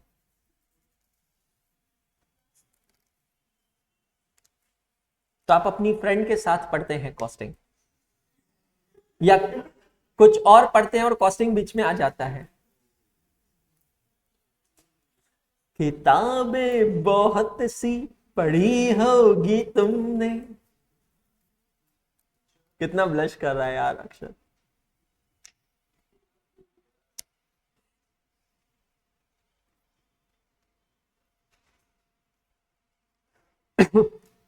आप एक बर्थडे पार्टी ऑर्गेनाइज करते हैं, घर में कोई इवेंट करते हैं, कॉस्टिंग उसमें बहुत हेल्पफुल होता है। पार्टी हॉल किराए पे लेते हैं, कौन सी कॉस्ट हो गई? फिक्स्ड कॉस्ट हो गई, है ना। केटरर्स ऑर्गेनाइज करते हैं, वेरिएबल कॉस्ट है, पर प्लेट बेसिस पे लगता है ना, तो वो क्या हो गई? Variable cost. देखो, जरूरी नहीं है कि हर एक इवेंट में सेमी वेरिएबल हो सकता है सभी फिक्स्ड हो सकता है सभी वेरिएबल हो सकता है कंपोजिशन हो, डिपेंड करता है ना। आपके डिसीजन मेकिंग के लिए बहुत हेल्पफुल होता है। कंपनीज में मशीन परचेज की जाती है, बड़ी बड़ी मशीन्स को कंपेयर किया जाता है, तो ये बहुत इंपॉर्टेंट फॉर्मूला होता है। कॉस्ट इंडिफरेंस पॉइंट जो मैंने आपको आज एक कंसेप्ट बताया है, बहुत यूजफुल होता है लाइफ में।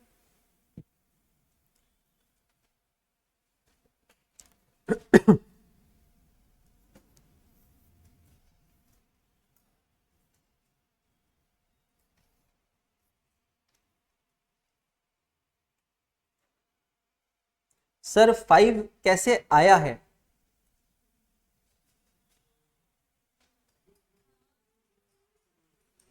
भगवान है कहाँ रे तू।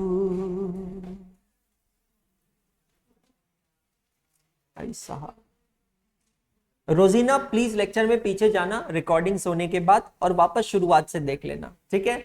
धन्यवाद। क्योंकि मैंने एक नहीं, दो नहीं, 3 बार बताया कि 5 कैसे है। बहुत बढ़िया, अद्भुत।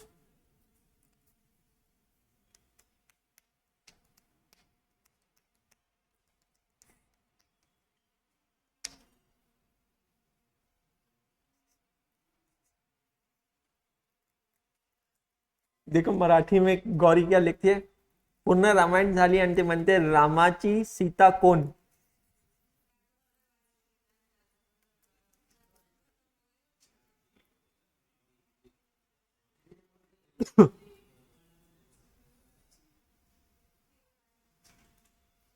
अमृता कह रही है टुडे इज माय बर्थडे. क्या बात है अमृता.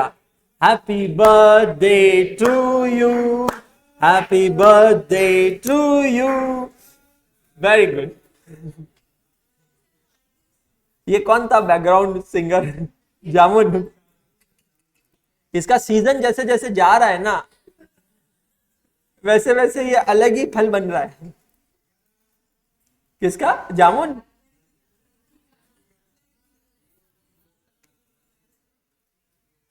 जामुन देखो सही में आज दिख नहीं रहा, मैं बोल रहा हूं जगह बदल ले भाई अपनी.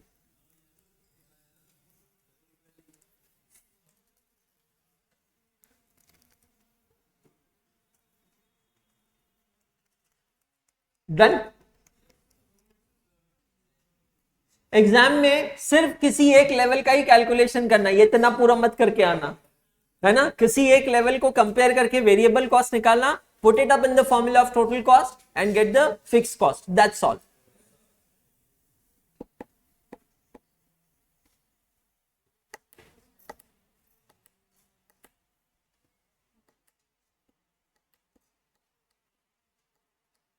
और क्या एग्जाम्पल हो सकता है सेमी वेरिएबल कॉस्ट का? हाँ, वाह कमलेश भाई, શું बात છે. टाटा स्काई नु रिचार्ज. सही बात है, एक फिक्स चार्ज होता है. मोबाइल फोन्स में भी शायद ऐसा पोस्टपेड में होता है ना, एक फिक्स्ड मंथली चार्ज होता है, और फिर यूजेज का तो क्या ही लगता होगा. बिल्कुल सही कहा. Fixed plus variable component. अब इसका लेक्चर नंबर आप चाहें तो लिख सकते हैं. L10 में क्वेश्चन किया है. Write down page number of your register. तुरंत इंडेक्स में पोस्ट करना है, और इंडेक्स में इसके लिए क्या लिखेंगे? Semi variable cost.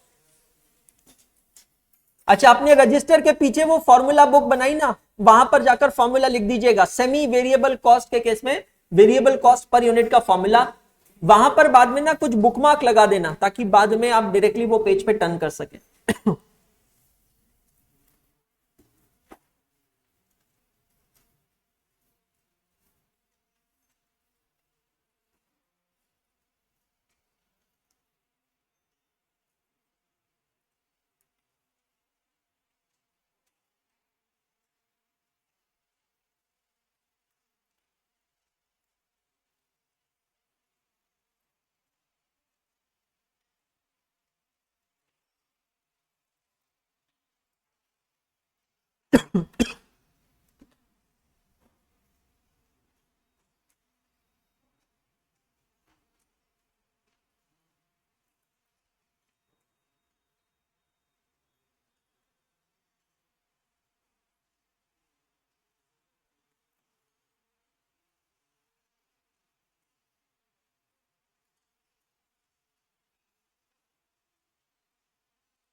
आपने भी वही पढ़ा जो मैंने पढ़ा.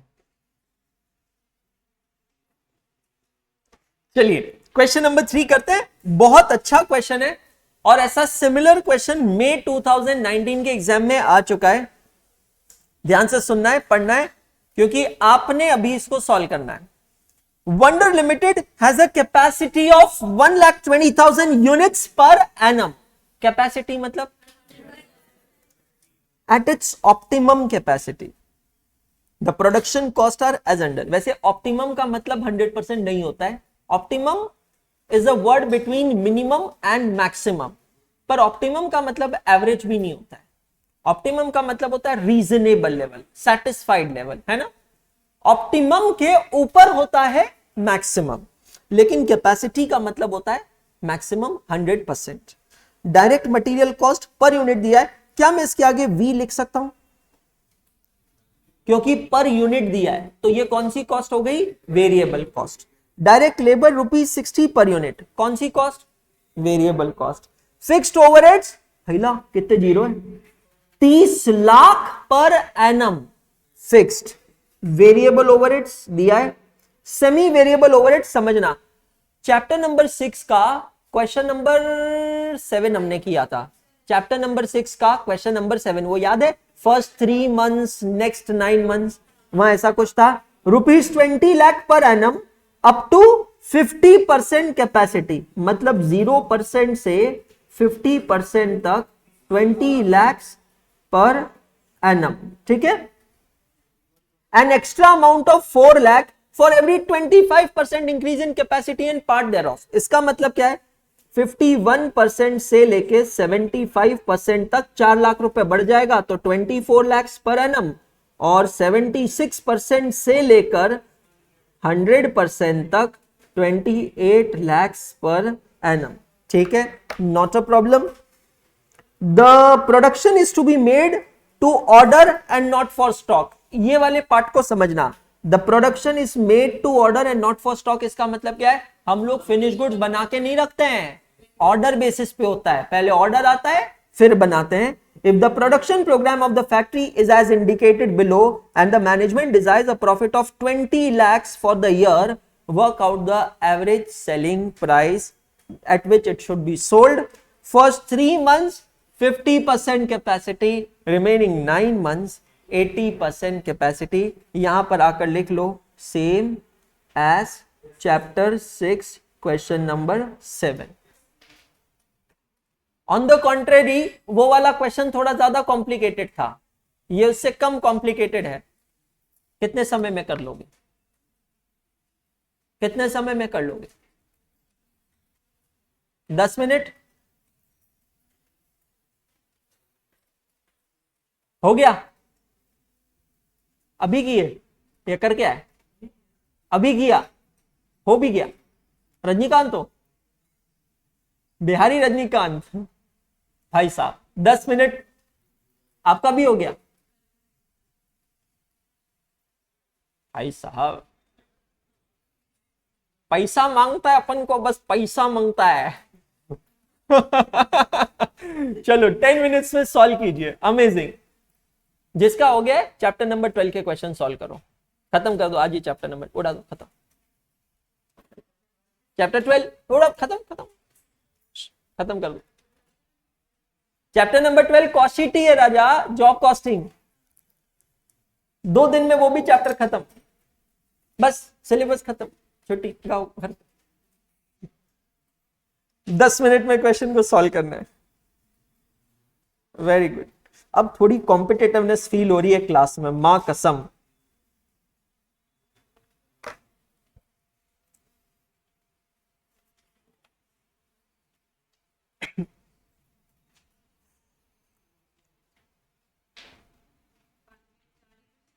हाँ, उसके साथ कॉन्ट्रैक्ट कॉस्टिंग था, मैंने आपको बताया ना, आईसीआई ने हटा दिया, तो कल और परसों हमारा बैच कॉस्टिंग और ये जॉब कॉस्टिंग खत्म हो जाएगा। मतलब आज क्या है? फ्राइडे, क्या थर्सडे है, क्या है? फ्राइडे है, हाँ आज फ्राइडे है, तो कल सैटरडे, मंडे को खत्म, मंडे को टेस्ट, मंडे को ही टेस्ट,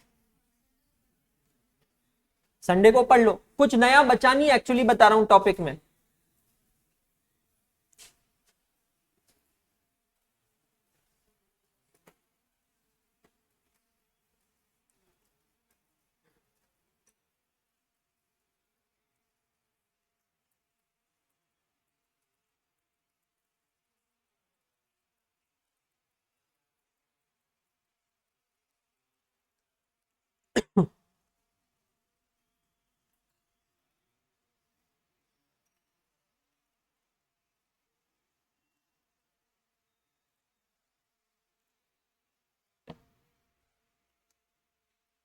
फॉर्मेट्स मोटा मोटी सबको पता होंगे किस तरीके से फॉर्मेट्स बनाने हैं। चैप्टर 6 क्वेश्चन नंबर 7 का फॉर्मेट आप देख लीजिएगा। ऑनलाइन वाले बच्चों के लिए I am going of screen.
morning, sir. How are you feeling today? So you're taking class? मैं बोल देता हूँ उनको, बोल दो. ठीक. Okay. Online students, DJ sir की क्लास है आज, है ना? DJ sir is live and alive.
Three more minutes left.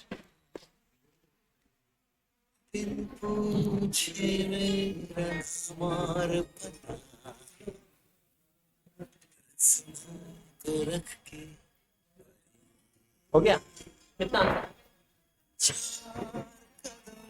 बस 4 कदम चल साथ मेरे.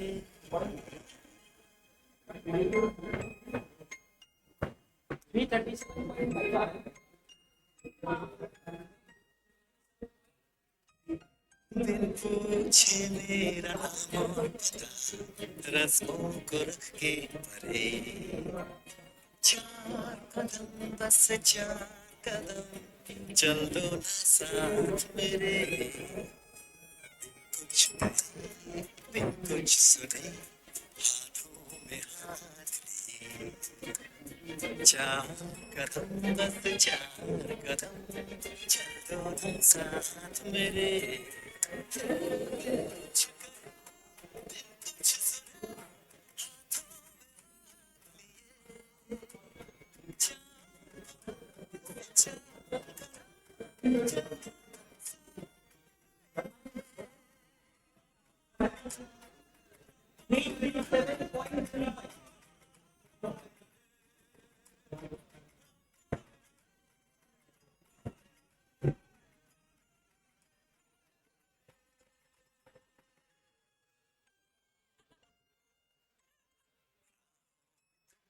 जो सताए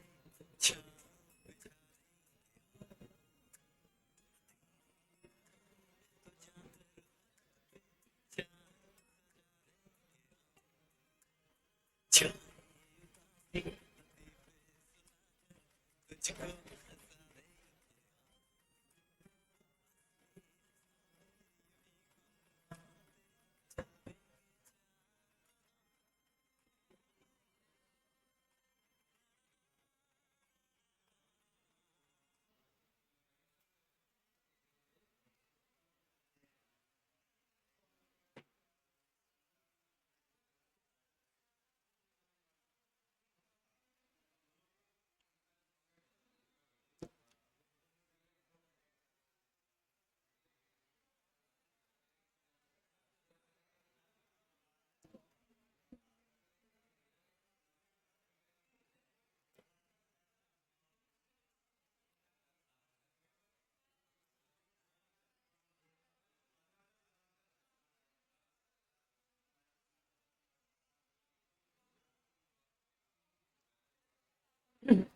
हाँ जी,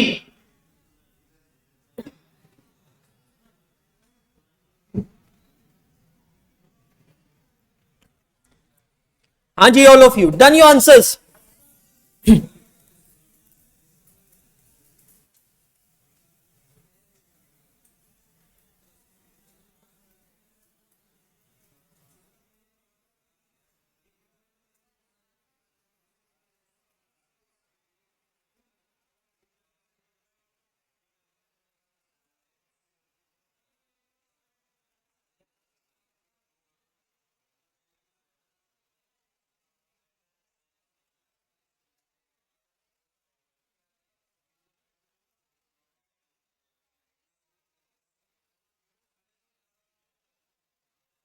Check all of you. Total sales should be 2 crores 93 lakh 50,000. Total sale should be 2 crores 93 lakh 50,000 divided by number of units 87,000, and then you get selling price per unit as 337.356. अब मैं आपको बताता हूं, जो हमने चैप्टर नंबर 6 का question number 7 किया था, ये उससे इजी और सॉर्टेड है। कैसे? चैप्टर नंबर 6 का क्वेश्चन नंबर 7 था, देखो सिमिलैरिटी क्या है, वहां पर भी कहा था कि पहले 3 महीनों में एक लेवल ऑफ एक्टिविटी है, रिमेनिंग 6 मंथ्स में दूसरी लेवल ऑफ एक्टिविटी है। लेकिन वहां पर कहा था कि पहले 3 महीनों में हमारा सेलिंग प्राइस पर यूनिट है 44 रुपीज। पूरे साल भर का डिजायर्ड प्रॉफिट दिया था और हमसे कहा गया था कि हमें कैलकुलेट करना है at what selling price are we going to sell goods in the remaining 9 months. Are you getting my point? लेकिन इस क्वेश्चन में ऐसा नहीं है। इस क्वेश्चन के अंदर आपको सिंपल सी चीज ये कही है कि हम पूरे साल भर में 20 लाख रुपीस का प्रॉफिट कमाना चाहते हैं। What is the desired profit for the whole year? 20 lakhs. You have to find out the average selling price at which the good should be sold. क्या सेलिंग प्राइस यहां पर चेंज हो रही है पहले 3 महीनों में और फिर 9 मंथ्स में? नहीं, पूरे साल भर की सेलिंग प्राइस सेम है। तो बेसिकली हमें जो टोटल कॉलम है वहां से सेलिंग प्राइस निकालना है। टोटल कॉलम में जाएंगे, टोटल कॉस्ट निकाल लेंगे। टोटल कॉस्ट में हम लोग ऐड करेंगे डिजायर्ड प्रॉफिट और फिर उसको डिवाइड करेंगे नंबर ऑफ यूनिट सोल्ड से, तो हमें पता चलेगा सेलिंग प्राइस पर यूनिट। लेकिन सर एक बात बताइए, क्या हमें कंपल्सरीली 3 कॉलम्स बनाने पड़ेंगे? And the answer is yes. Why yes? Because the level of activity is changing in first 3 months and the remaining 9 months. In the first 3 months, you are operating at 50% capacity. तो 1,20,000 units per annum है. Accident point ध्यान से देखना. 1,20,000 into 50%. काफी सारे बच्चे 60,000 unit लेकर calculation कर लेंगे. खत्म. 60,000 यूनिट तो एक साल का है. आपको 3 महीनों का निकालना है. Divided by 12 into 3. पहले 3 महीनों का एक्चुअल प्रोडक्शन होगा 15,000 यूनिट्स का. चेक करिएगा. Remaining 9 months 80%. तो 1,20,000 into 80% divided by 12 into 9, 72,000 units. मतलब इन टोटल पूरे साल भर के कितने यूनिट्स हैं? 87,000 units. Check all of you. अब पूरे साल भर के 87,000 यूनिट्स जो है, इसका हमें सेलिंग प्राइस निकालना है. लेकिन कॉस्ट जो है चेंज होगा. अच्छा चलिए, material cost, labour cost, variable overheads variable है, शायद एक कॉलम से काम हो जाए. फिक्स्ड ओवरहेड्स भी फिक्स्ड है, वो भी एक कॉलम में काम हो जाएगा. अगर आप एक कॉलम बनाना चाहते हैं तो फिर सेमी वेरिएबल के लिए शायद वर्किंग नोट बनाना पड़े, वो भी कर सकते हैं. जो इसलिए मैं आपको पहले से कहता हूं, कॉस्टिंग के अंदर कुछ स्टैटिक फॉर्मेट नहीं होता है. कॉस्टिंग के अंदर अलग अलग स्टूडेंट अलग अलग रास्ता ढूंढ सकते हैं. मंजिल सबकी सेम होनी चाहिए. आया समझ में? Any doubts anyone? किसी का कोई भी डाउट है तो प्लीज मुझसे पूछ लीजिए. सर टोटल कॉस्ट का कॉलम ना बना के नीचे कॉस्ट कैलकुलेट करके चलेगा? यस रुपेश चलेगा. It's only about presentation. बस एक चीज ध्यान रखना बेटा रुपेश, कि एग्जामिनर के लिए आप चीजें जितनी सॉर्टेड और सिंपल बनाओगे, आपको मार्क्स उतनी आसानी से मिलेंगे. अगर आप उसके लिए क्वेश्चन चेक करना ट्रेजर हंट बना दोगे कि वो ढूंढ रहा है आंसर कहां है कहां है कहां है, वो फिर शायद एक बार आपको और बुलाएगा नहीं. तो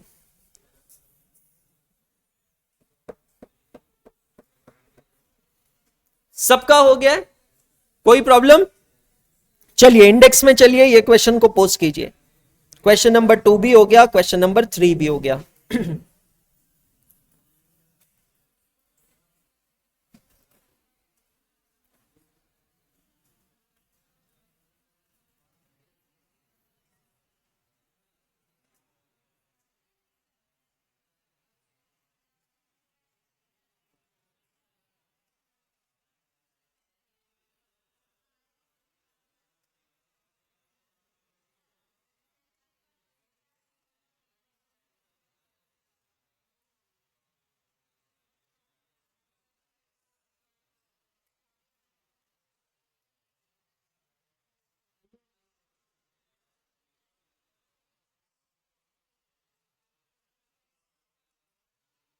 Now listen to me carefully.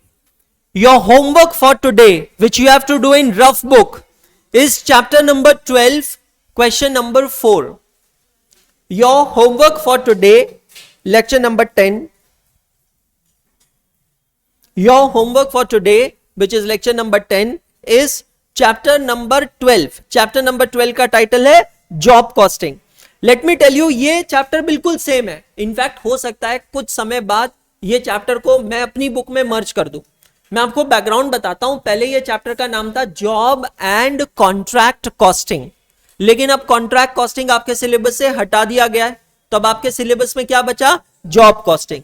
Job का मतलब क्या होता है? कोई टास्क, कोई एक्टिविटी, कोई प्रोजेक्ट. समझ में आ रहा है? अब आपको किसी जॉब की कॉस्ट निकालनी है. जैसे हमने लिज्जत पापड़ का एग्जांपल लिया था, तो लिज्जत पापड़ जॉब बेसिस पे दे दिया, मतलब पापड़ बचने के लिए. अब काफी लेडीज पता है क्या करती है, जिनकी श्री महिला गृह उद्योग में पहचान है, वो वहां पे जाके एक साथ 20-25 किलो 50 किलो आटा लेके आती है. ध्यान से सुनना. और अपने घर पे अपने मोहल्ले की लेडीज को बैठाती है पापड़ बटने के लिए. इसको कहते हैं सब कॉन्ट्रैक्ट करना. क्या कहते हैं? सब कॉन्ट्रैक्ट. ध्यान से समझना. एक होता है कॉन्ट्रैक्टर, एक होता है सब कॉन्ट्रैक्ट. बड़ा इंटरेस्टिंग टर्म है आजकल. लिज्जत पापड़ वाले इस महिला को पापड़ दे रहे हैं कि ये खुद बना कर देगी. ये महिला का दिमाग देखे, एंटरप्रेन्योरशिप माइंड. ये महिला क्या करती है? लिज्जत पापड़ से एक्स्ट्रा आटा लेके आती है और खुद के घर पे दूसरी महिलाओं को बैठाकर उनसे पापड़ बनवाती है. ये महिला लिज्जत पापड़ के लिए कॉन्ट्रैक्टर है, लेकिन ये काम करवा रही है सब कॉन्ट्रैक्ट बेसिस. देखो लिज्जत पापड़ वालों को महिलाओं के हाथ से थोड़ी लेना देना है. पापड़ से लेना देना है, कोई भी बना के दे, कैसे कितना भी, उनकी क्वालिटी स्टैंडर्ड्स में मैच होना चाहिए। आप पॉइंट समझ रहे हैं मेरा? जॉब का मतलब होता है कोई प्रोजेक्ट, कोई टास्क। अब किसी प्रोजेक्ट या किसी टास्क के कॉस्ट को असरटेन करने के लिए जो मेथड ऑफ कॉस्टिंग यूज होती है उसको कहते हैं जॉब कॉस्टिंग। समझ में आ रहा है? Job costing. अब मुझे कोई जॉब की कॉस्ट निकालनी है तो मैं कॉस्ट शीट ही तो बनाऊंगा, उसमें मटेरियल कितना लगा है, लेबर कितना लगा है, ओवरहेड कितना लगा है। Come to question number 4, rough book में करना है, समझिएगा। Eros plumbing and fittings limited deals in plumbing material and also provides plumbing services to its customers. On 12th August 2022, APFL received a job order for a students hostel to supply and fitting of plumbing materials. The work is to be done on the basis of specification provided by hostel owner. Hostel will be inaugurated on 5th September 2022 and the work is to be completed by 3rd September 2022. Following are the details related with the job work. Contract और job में कोई difference नहीं। आपको याद है contract की हमने बात की थी, प्रिया जी का कॉन्ट्रैक्ट लिया था। हाँ, जामुन ने कॉन्ट्रैक्ट लिया था, गोली ठीक यहां लगनी चाहिए, चीखे सुनाई देनी चाहिए, है ना। तो ये कॉन्ट्रैक्टर, कॉन्ट्रैक्टी। अब वही चीज है यहाँ पे हॉस्टल में, बॉयज हॉस्टल में आपको प्लम्बिंग मटेरियल सप्लाई भी करना है और उसकी फिटिंग भी करना है। इसका आपने कॉन्ट्रैक्ट लिया है, 5 तारीख को इनॉग्रेशन है, 3 तारीख तक काम आपको कंप्लीट करना है। अब इसके लिए आपका देखिए मटेरियल क्या क्या यूज हुआ है वो आपको दिया है। मटेरियल में देखना, ध्यान से देखना। अब हाइलाइटर्स है तो हाइलाइटर से हाईलाइट कर लीजिएगा। ओपनिंग स्टॉक दिया है, परचेजेस दिया है और इश्यूज दिया है। ओपनिंग स्टॉक भी है, परचेजेस भी है, इश्यूज भी है। अब इसके अंदर ना थोड़ा सा दिमाग चलाना पड़ेगा। सीए फाउंडेशन का एक टॉपिक था इन्वेंट्री वैल्यूएशन। इसके ऊपर वाली लाइन में क्या लिखा है वो पढ़ना। APFL uses a weighted average method for pricing of material issue। यहां पर कॉस्ट शीट बहुत केयरफुली बनाना क्योंकि मटेरियल अलग अलग टाइप के हैं। अगर आप डेटा पढ़ते हैं तो मटेरियल में देखो 15 mm GI पाइप है, 20 mm GI पाइप है, अदर फिटिंग मटेरियल है, स्टेनलेस स्टील फॉसेट है और वॉल्स है। मतलब मटेरियल कितने टाइप का है? 5 टाइप का है। बहुत केयरफुली कॉस्ट शीट बनाना पड़ेगा, बहुत पेशेंटली बनाना पड़ेगा। देन डायरेक्ट लेबर है। लेबर आप देखेंगे 2 टाइप का है, प्लम्बर है, हेल्पर है। और फिर बाद में उसको कुछ ओवर टाइम पे किया, कोई रॉकेट साइंस नहीं है। ओवर टाइम का रेट भी दिया है और आर भी दिया है। फिर ओवरहेड्स दिया है, ओवरहेड्स दिया है ₹13 पर labour hour. As we discussed, overheads का कुछ एब्जॉर्प्शन बेसिस होता है, या तो वो होता है मशीन आवर्स या फिर वो होता है labour hours. Pricing policy, it is the pricing company's policy to price all orders based on achieving a profit margin of 25% on selling price। मतलब 33.33% on cost किया हमने। टोटल कॉस्ट आ जाएगी। टोटल कॉस्ट में मुझे यहाँ 3 ही कॉस्ट दिख रही है। मतलब कोई बहुत कॉम्प्लिकेटेड कॉस्ट शीट बनाने की जरूरत नहीं है भाई। मटेरियल, लेबर, ओवरहेड्स, खत्म। टोटल कॉस्ट, टोटल कॉस्ट में profit, desired profit 1/3 of cost 33.33%। Calculate the total cost of the job, मिल गया टोटल कॉस्ट। और calculate the price to be charge to the customer, वो भी वहीं मिल गया। मतलब एक ही स्टेटमेंट में आपको पूरा आंसर मिल सकता है। समझ में आया? सो मॉड्यूल का ये क्वेश्चन है, प्रैक्टिकल क्वेश्चन नंबर 2। मॉड्यूल के अंदर जॉब कॉस्टिंग का अलग से टॉपिक दिया गया है। क्लियर हुआ? So tomorrow morning when we will meet, we will be continuing with chapter number 8, batch costing, which most probably will complete tomorrow. Monday's lecture will complete job costing. Monday को शाम को आपकी test होगी। Correct? Thank you so much. Have a good day all of you.